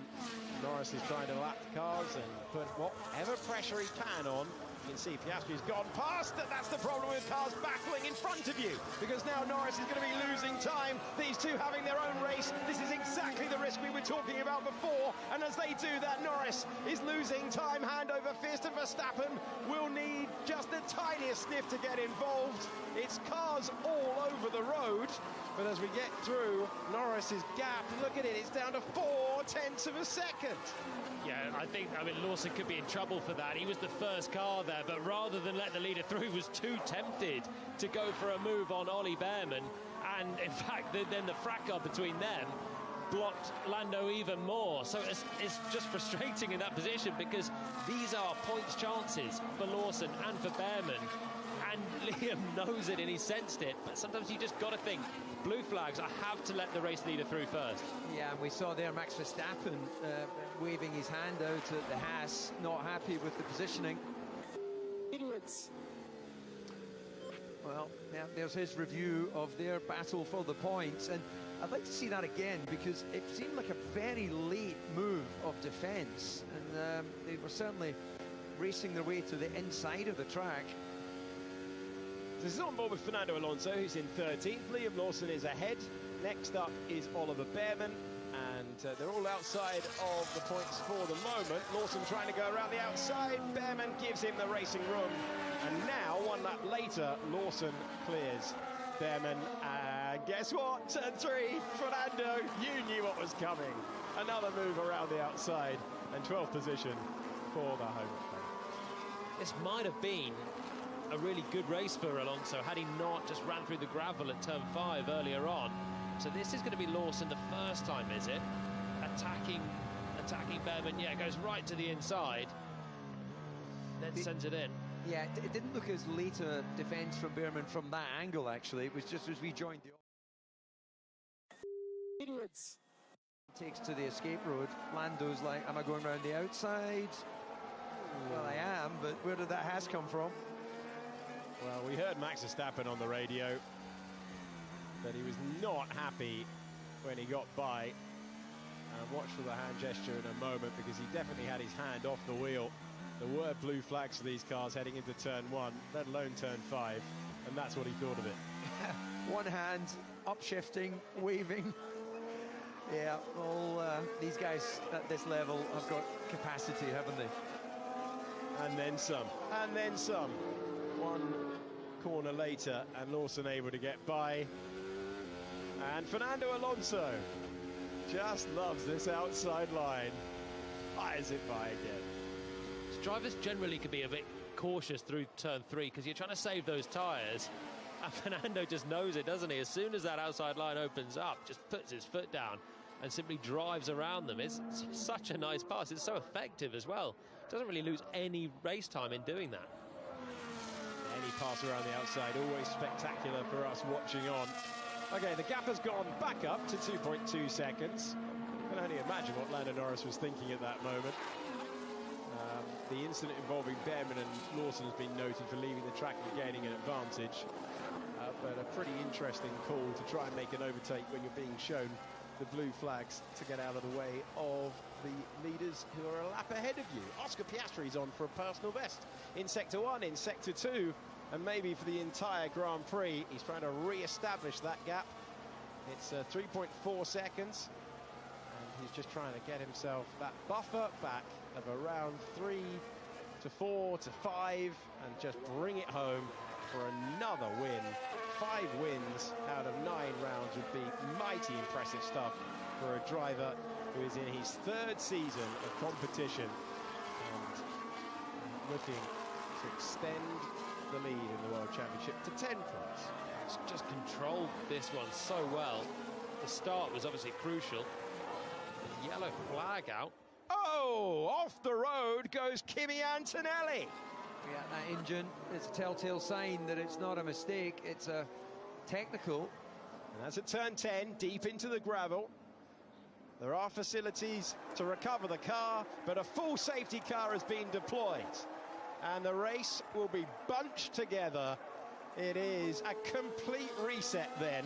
There's the current tyre that everyone is on, and we are going to get an incredible end to the Grand Prix, including a restart after it looked like all the strategic options had been played out. Another retirement for Kimi Antonelli. His rookie season, that's his second. Piastri pits. Will Norris do the same? Verstappen has a free pit stop, so he easily could. They're not on that old soft tyres anyway, so Verstappen Norris could do different. Norris in as well. And Verstappen comes into the pit lane. Pressure pit stop for McLaren. And Piastri just clears the box. There wasn't a lot of margin there. Verstappen hits his marks, and McLaren have maintained the 1-2 in the Grand Prix. There was huge pressure on that moment, and they have managed to leave the pit lane with the 1-2 intact after the curveball of the safety car. Well, it's new hards for Verstappen, and those softs for the McLaren, so they've gone for the fresher of the tyres, but is that going to be any good for them? Well, the problem is they're now on a 4-stop race, so they've run out of soft tyres that they can throw at this. So they've taken off 6-lap-old softs and 8-lap-old softs, sorry, that Max had, and they've gone for a new hards, but we know the warm-up of that's not going to be great, and Leclerc's going to be right with them again. Lewis Hamilton making his stop for the new rubber. So everyone who went for a really long stint at this part of the Grand Prix, someone like Pierre Gasly, is going to get a much cheaper pit stop. What is his tire? That's the hard tyre, Max. Why? Why are we on the hard? That was the only option. Well, we have seen 4 stops to win the Grand Prix around here in the past. Fernando Alonso did it in 2013. This is how Kimi Antonelli's race came to an end. Let's listen in. Yeah, I thought it would sound like that. Game over. Absolutely nothing there for Antonelli. Total switch off of the car. And there you see, engine goes bang, and off he goes. Almost locked the rears as it seized up at the back. So Antonelli out. You can see the frustration for Toto Wolff as that happened as well. Tough day for Mercedes once again. One of their cars out, the other one in position between the Ferraris still, but 5th place is not what they've come here for at the moment. Well, we were ticking off the laps to the end. We're going to get a... What is his tire? That's the hard tyre, Max. Why? Why are we on the hard? That was the only option. What are these? What have you done? It's true though, when you have 4 stops, then you start to run out of usable tyres in the race. At least they're a brand new set for him. New set of softs for Carlos Sainz to go and attack and try and find some points to keep his record going in the closing stages. It'll have to be some mighty overtaking stint for him after a really horrible weekend for Williams. Yeah, Verstappen, he knows now he's under pressure on the restart. That hard tyre is not the hard tyre of the last few races. It's pretty slow over 1 lap. It's more than a second away from a soft. And Leclerc will be on a soft, will be looking at a podium place as soon as this safety car comes in, and he'll have a tyre that should fire up much quicker. Max Verstappen has asked on the radio, has anyone run a hard tyre in this Grand Prix? And been told no. Yeah. Just you, Max. It's not great. It's not great. It's not confidence inspiring. Well, if anyone can make it work, the reigning world champion, 4-time reigning world champion, can make it work, but it's going to be hard on the restart. Kimi Antonelli back to the pits. That's now 3 Grand Prix in a row without a point-scoring finish for the young Italian.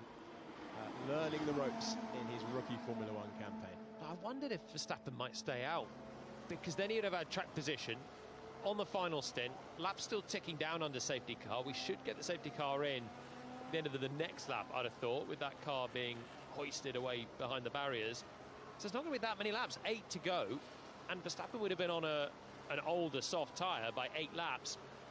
Could he have clung on? Maybe not against the McLarens. Maybe there was the risk that, obviously it was a risk that Red Bull didn't fancy taking, but it's still a risk chucking him on a hard tyre at this stage. Rui Marquez, the race director, calling the shots from race control. And we're circulating. So we've recovered the car, you saw that. Thanks to all the marshals for allowing us to go racing. And we've recovered the car at turn 10. Look at all the marbles off the racing line here. That's a race of deck, that. The rubber that's come off these tyres. Janet, it's like a race of old. This doesn't tend to happen as much anymore. It's 4 stops. I can't remember. It was 2013, I think, the last time. It was the Fernando Alonso's famous 4-stop win. But You used to go racing in those days, and as soon as you go offline, it was just rubber absolutely everywhere on the marbles. I don't think it's so bad, because we've seen Fernando going around the outside of turn 3, making numerous moves in this Grand Prix, and that one, after a few laps a decade ago, would have been probably impossible. You've been skittling off to the barriers, so it's not as bad as it used to be, but this is a deg race until now, where it's going to be flat chat to the end. Okay, order of the race. We've got Piastri, Norris and Verstappen. That is often the case. You've got Charles Leclerc chasing a return to the podium. Had it in Monaco last time out. Before that, had it in Saudi earlier in the campaign. So looking for back-to-back visits to the podium. Russell trying to get back there as well. Pick up the pieces from a bit of a melee. Lewis Hamilton's never been on a Grand Prix podium for Ferrari. Hadjar having another really strong day in his rookie season. Hulkenberg on for only a second point-scoring finish of the season for Sauber. Gasly on for only a second point-scoring finish of the season for Alpine. And Lawson feels like he's been involved in contact all the way through the Grand Prix, but he's running in P10. Yeah, he may well be involved in a lot more battles as well, because he's not pitted for new tyres. So Lawson and Ocon have taken track position, but are going to have to hope that they can make a wide car, and the safety car goes on longer and longer. It's going on a while though, isn't it? Only now the lap cars can come through.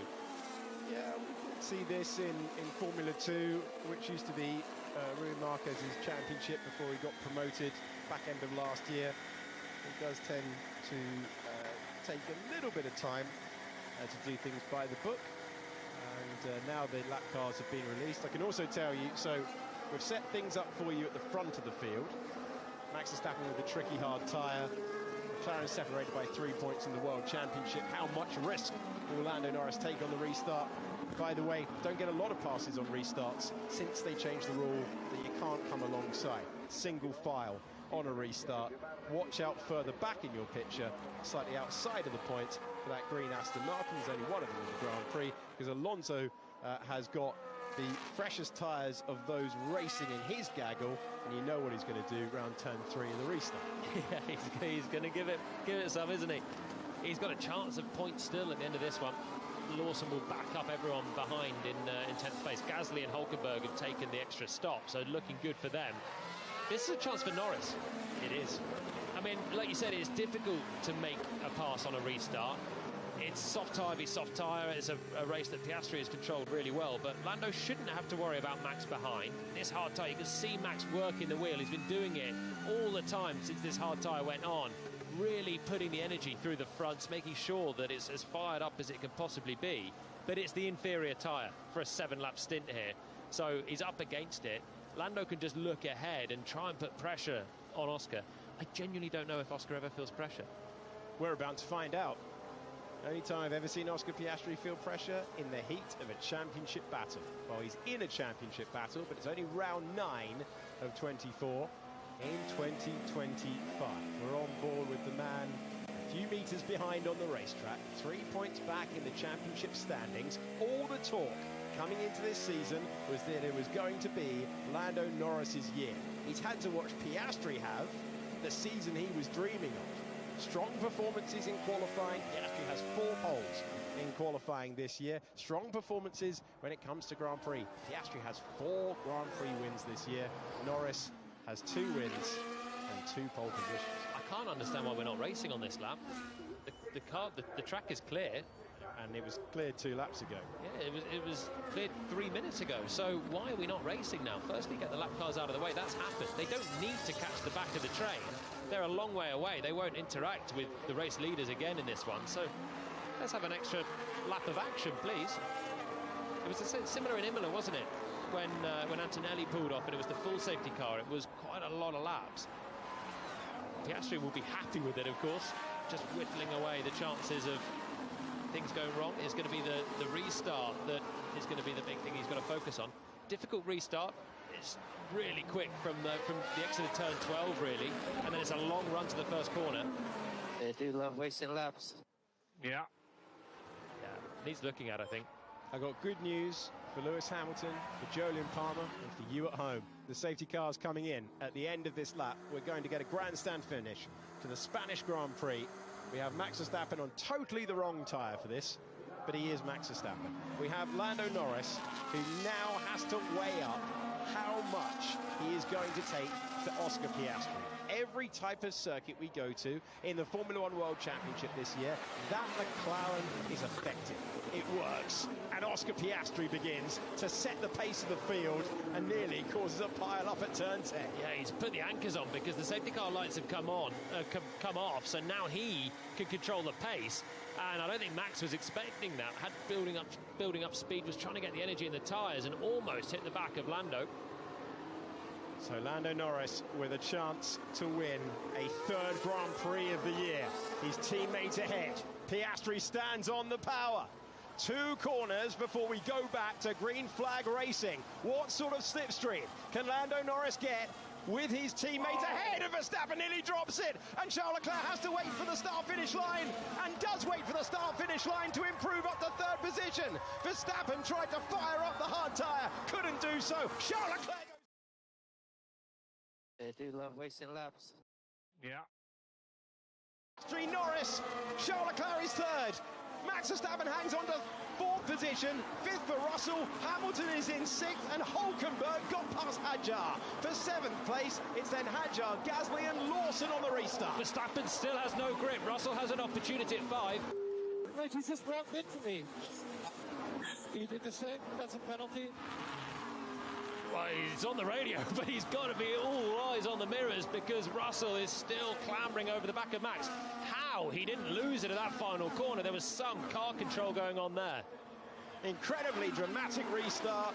Max Verstappen, who tried something different on the strategy earlier on in the Grand Prix with 3 stops. Charles just rammed into me on the straight. Copy that, Max.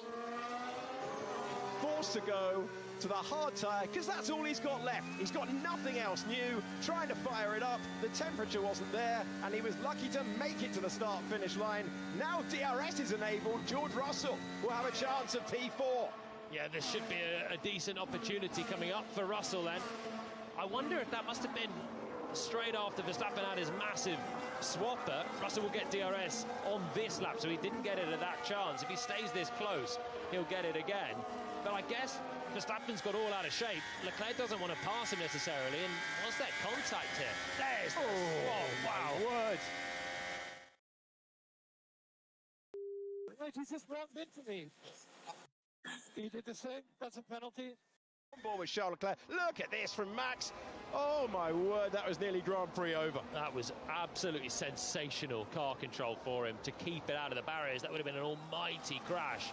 There is side-to-side contact here. Now watch this, at enormous speed between the Ferrari and the Red Bull, and they banged wheels, approaching 190 miles per hour.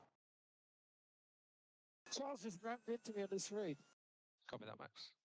Then as Russell chanced his arm down the inside, I think they've all got away with it.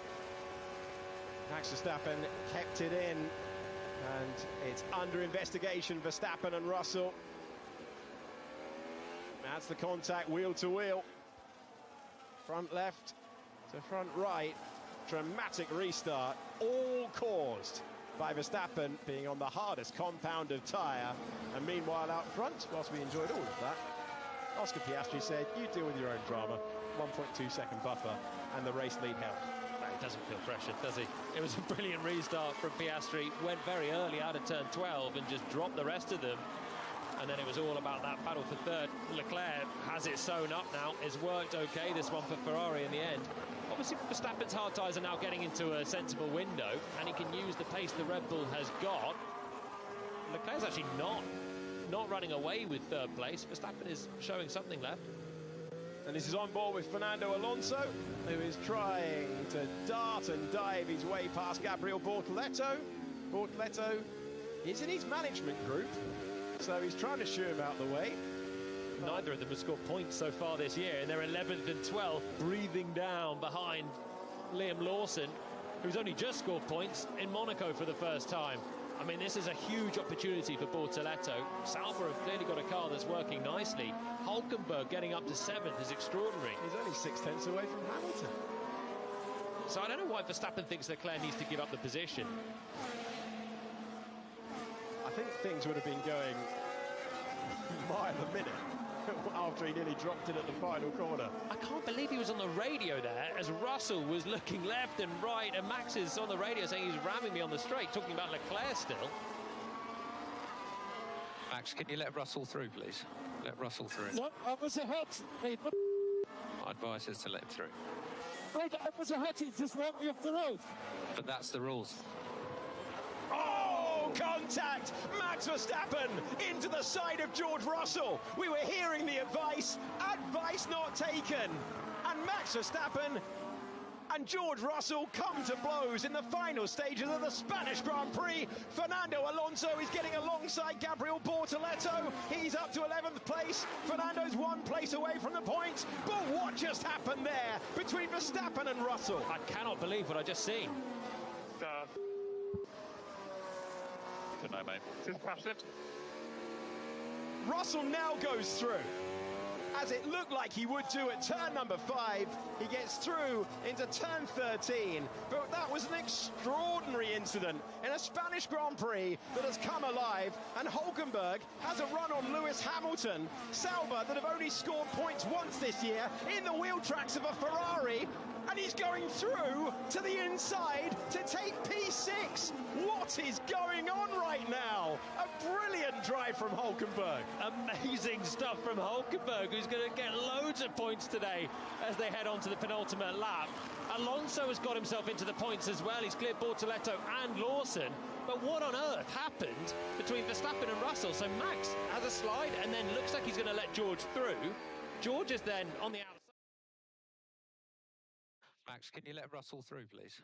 Let Russell through. No, I was ahead. Mate. My advice is to let him through. Wait, I was ahead. He just ran me off the road. But that's the rules. We wait for the onboard of Max, but he's letting George through. He's been told to let him through, and then he did. But then he jumps on the gas and then doesn't turn as he gets to the corner, running into the Mercedes.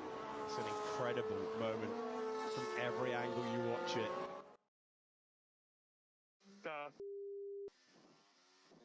Don't know, mate. Just past it. And Oscar Piastri is on the final lap of the Grand Prix. He's got a 2.3 second advantage. He timed the safety car restart perfectly. Charles Leclerc on for back-to-back podiums. Russell reporting damage with Verstappen in close proximity. Hulkenberg, who's just gone past Hamilton on the restart on merit. And Alonso has got past Lawson, and he's finally going to get a point. What a Grand Prix finish.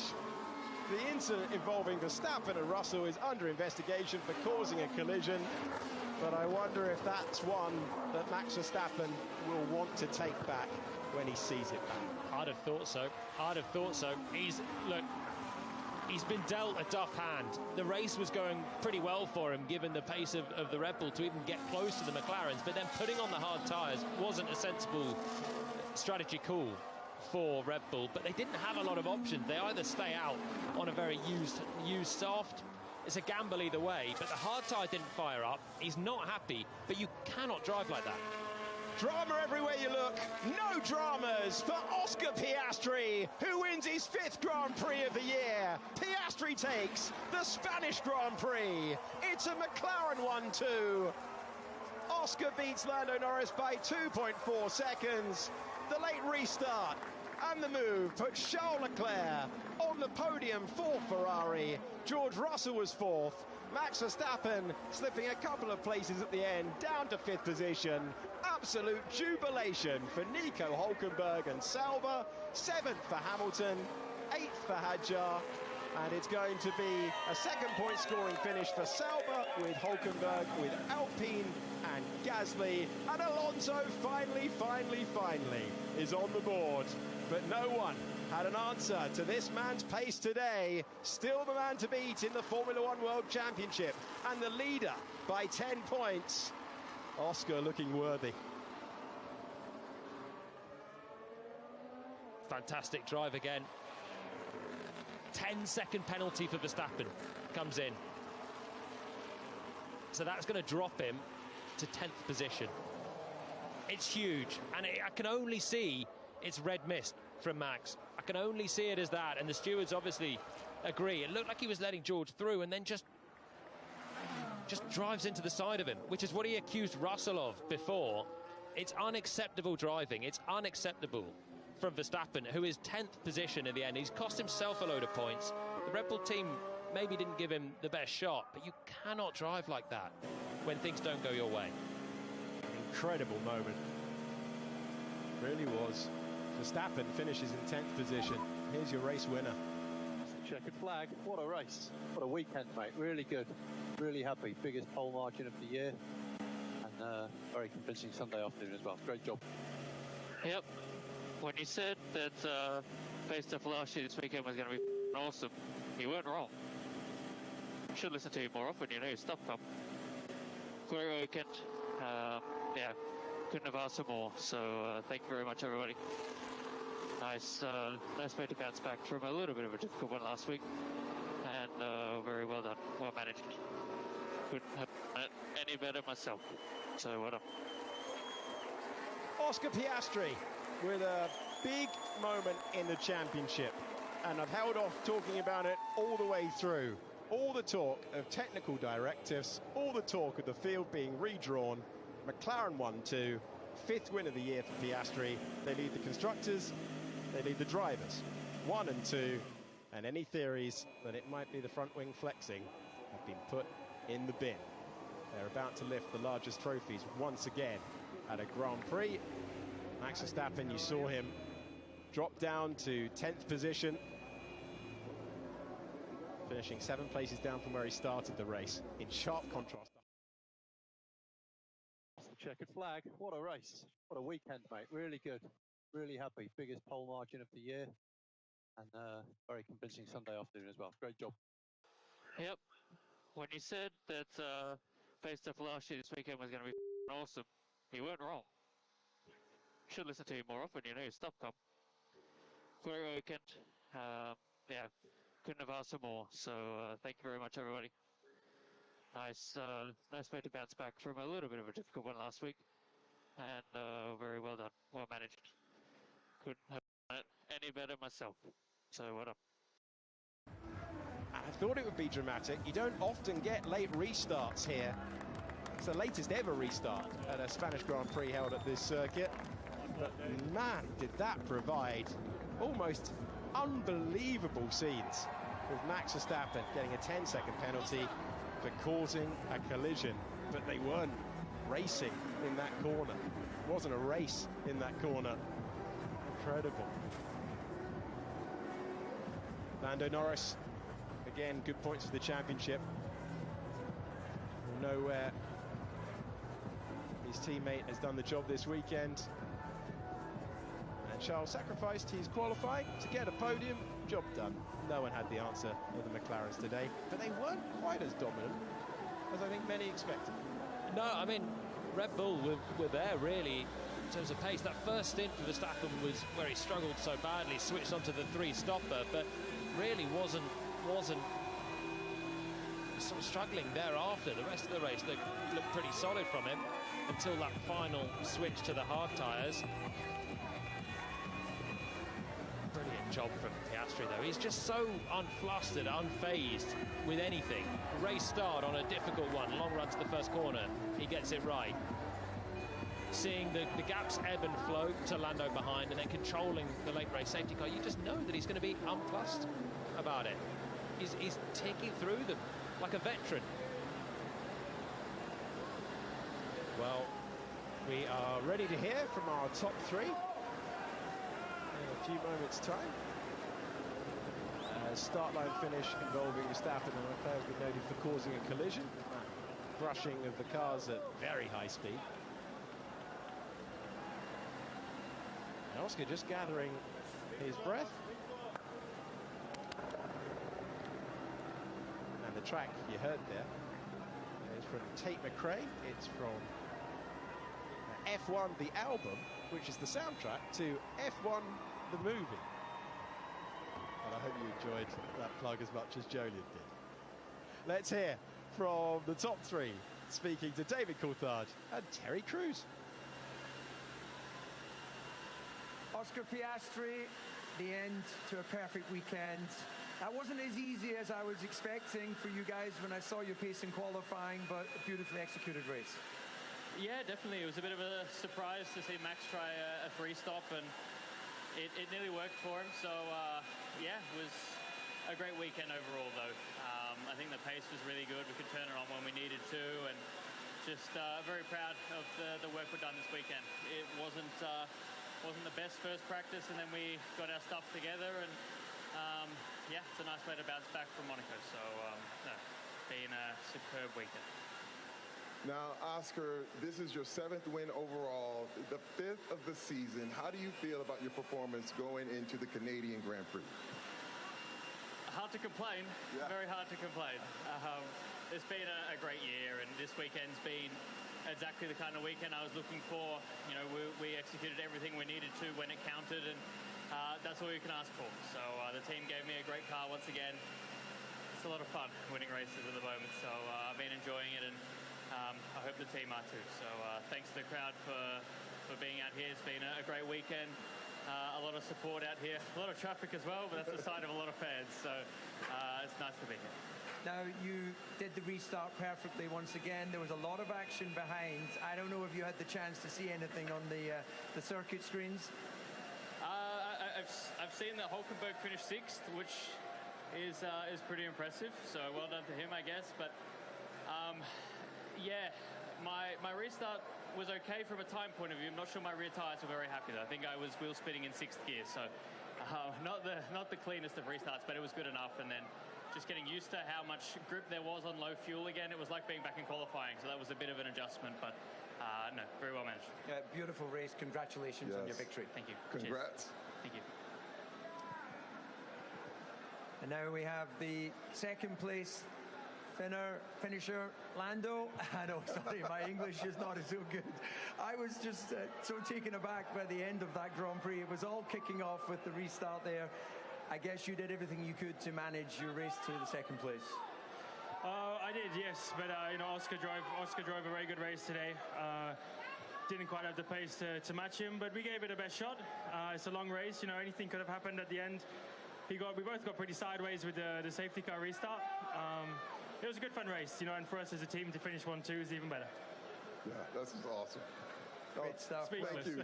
No, I am. Thank you so much. Cheers, man. You are the man. Cheers.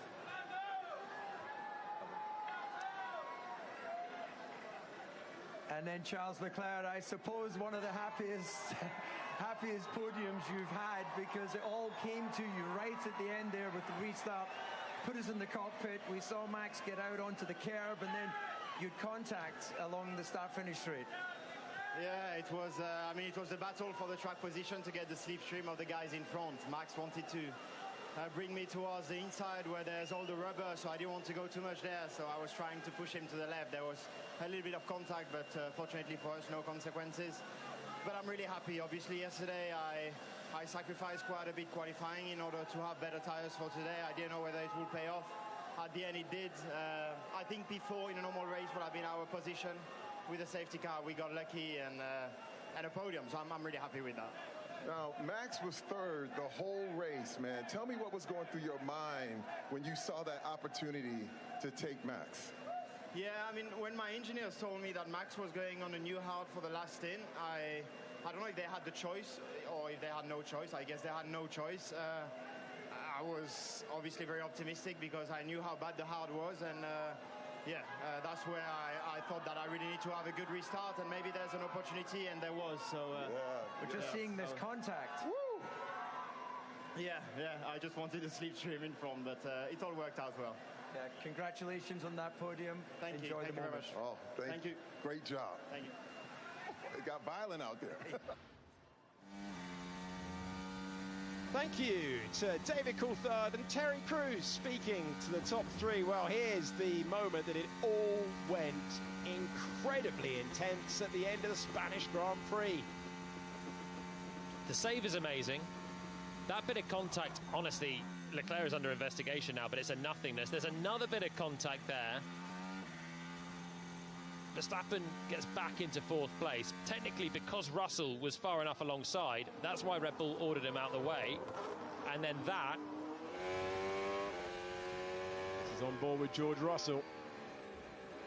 Jolien, you seem slightly in disbelief at the pictures you're watching. I am. I just cannot fathom what has just happened there. We know, we could hear the radio messages. I can't fathom it. In exit of 12 or 14? Let's go to the cool-down room. 14, I thought he would put it in wall. He finished 10th. Yeah, he got a penalty.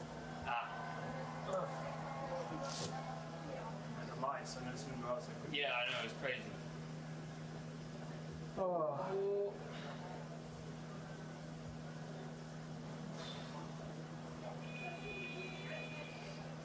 Did your balance change a lot from the beginning of the race to the end of the race, and not so much? For me, it was unbelievable. Really? I don't know what happened. Like, first 2 stints, I was really happy. And then I went for the last medium, and I was nowhere compared to To be honest, my car felt the same. Yeah. Just from like the first 5 laps of the stints to the end, went like a difference crazy. Every time it felt the same.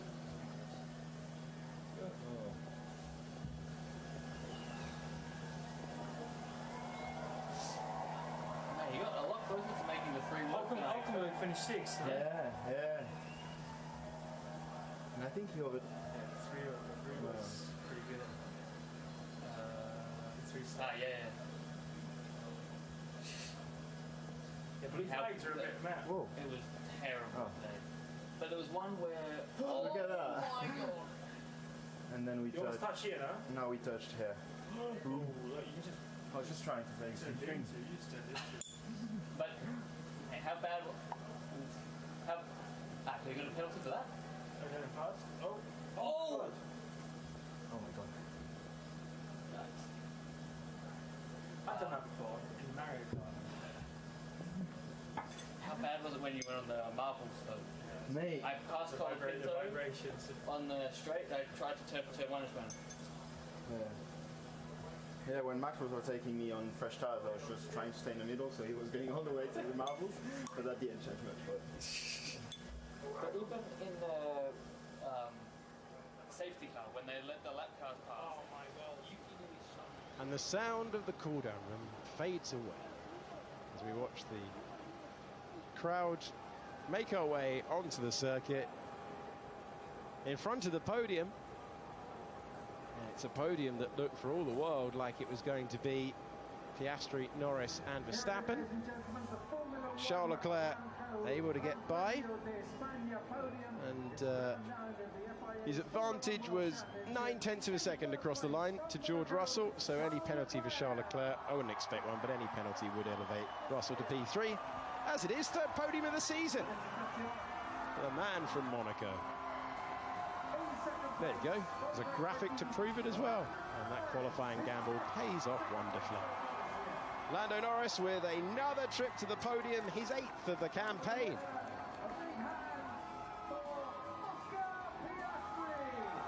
And 8 consecutive McLaren podiums puts Oscar Piastri alongside Lewis Hamilton, Ayrton Senna, and back on the top step of the podium.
feeling Oscar Piastri is getting used to. The Australian and the British national anthems to signify victory for the man from Melbourne and McLaren, his first victory in the Spanish Grand Prix. And this will worry slightly the rivals in the field, because this was a racetrack where he had no previous form at all. Just 7th here last year. No point score in his rookie season. But today, it's the largest trophy, it's the gold medal, and it's the extended lead in the Formula One World Championship. Now, 186 points for Piastri, ahead of Norris with 176.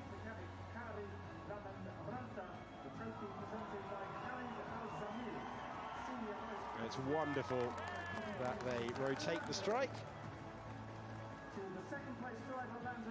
Carrie Laramenta, the chief mechanic, collected the trophy on behalf of McLaren today.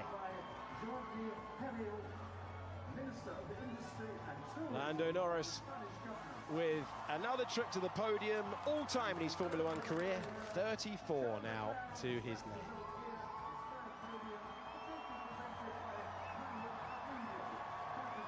Charles Leclerc knows that he needed the intervention of a safety car. He took the chance, fired his way through, albeit via a very hair-raising moment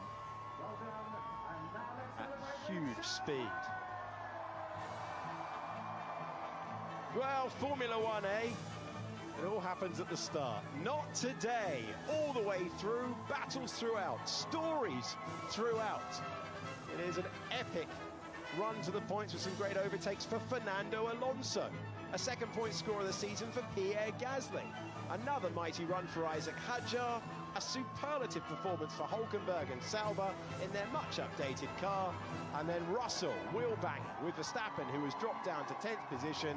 And the top three, Leclerc, Norris and Piastri, as this championship battle between the McLaren drivers looks set to be a private battle for the World Championship between the two of them.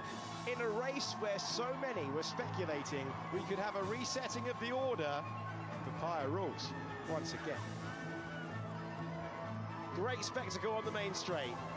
The crowd here have seen a wonderful Spanish Grand Prix weekend, and it concludes a triple header. A triple header that has provided some great moments along the way. You think of Max Verstappen's overtaking in turn 1 of Imola. You think of Lando Norris's pole lap in Monaco. But today, in Spain, it belongs to Oscar Piastri. I want to thank all of the team at Biggin Hill, on site at the Spanish Grand Prix venue at the Circuit de Barcelona-Catalunya. We'll see you in a couple of weeks' time when Formula One returns.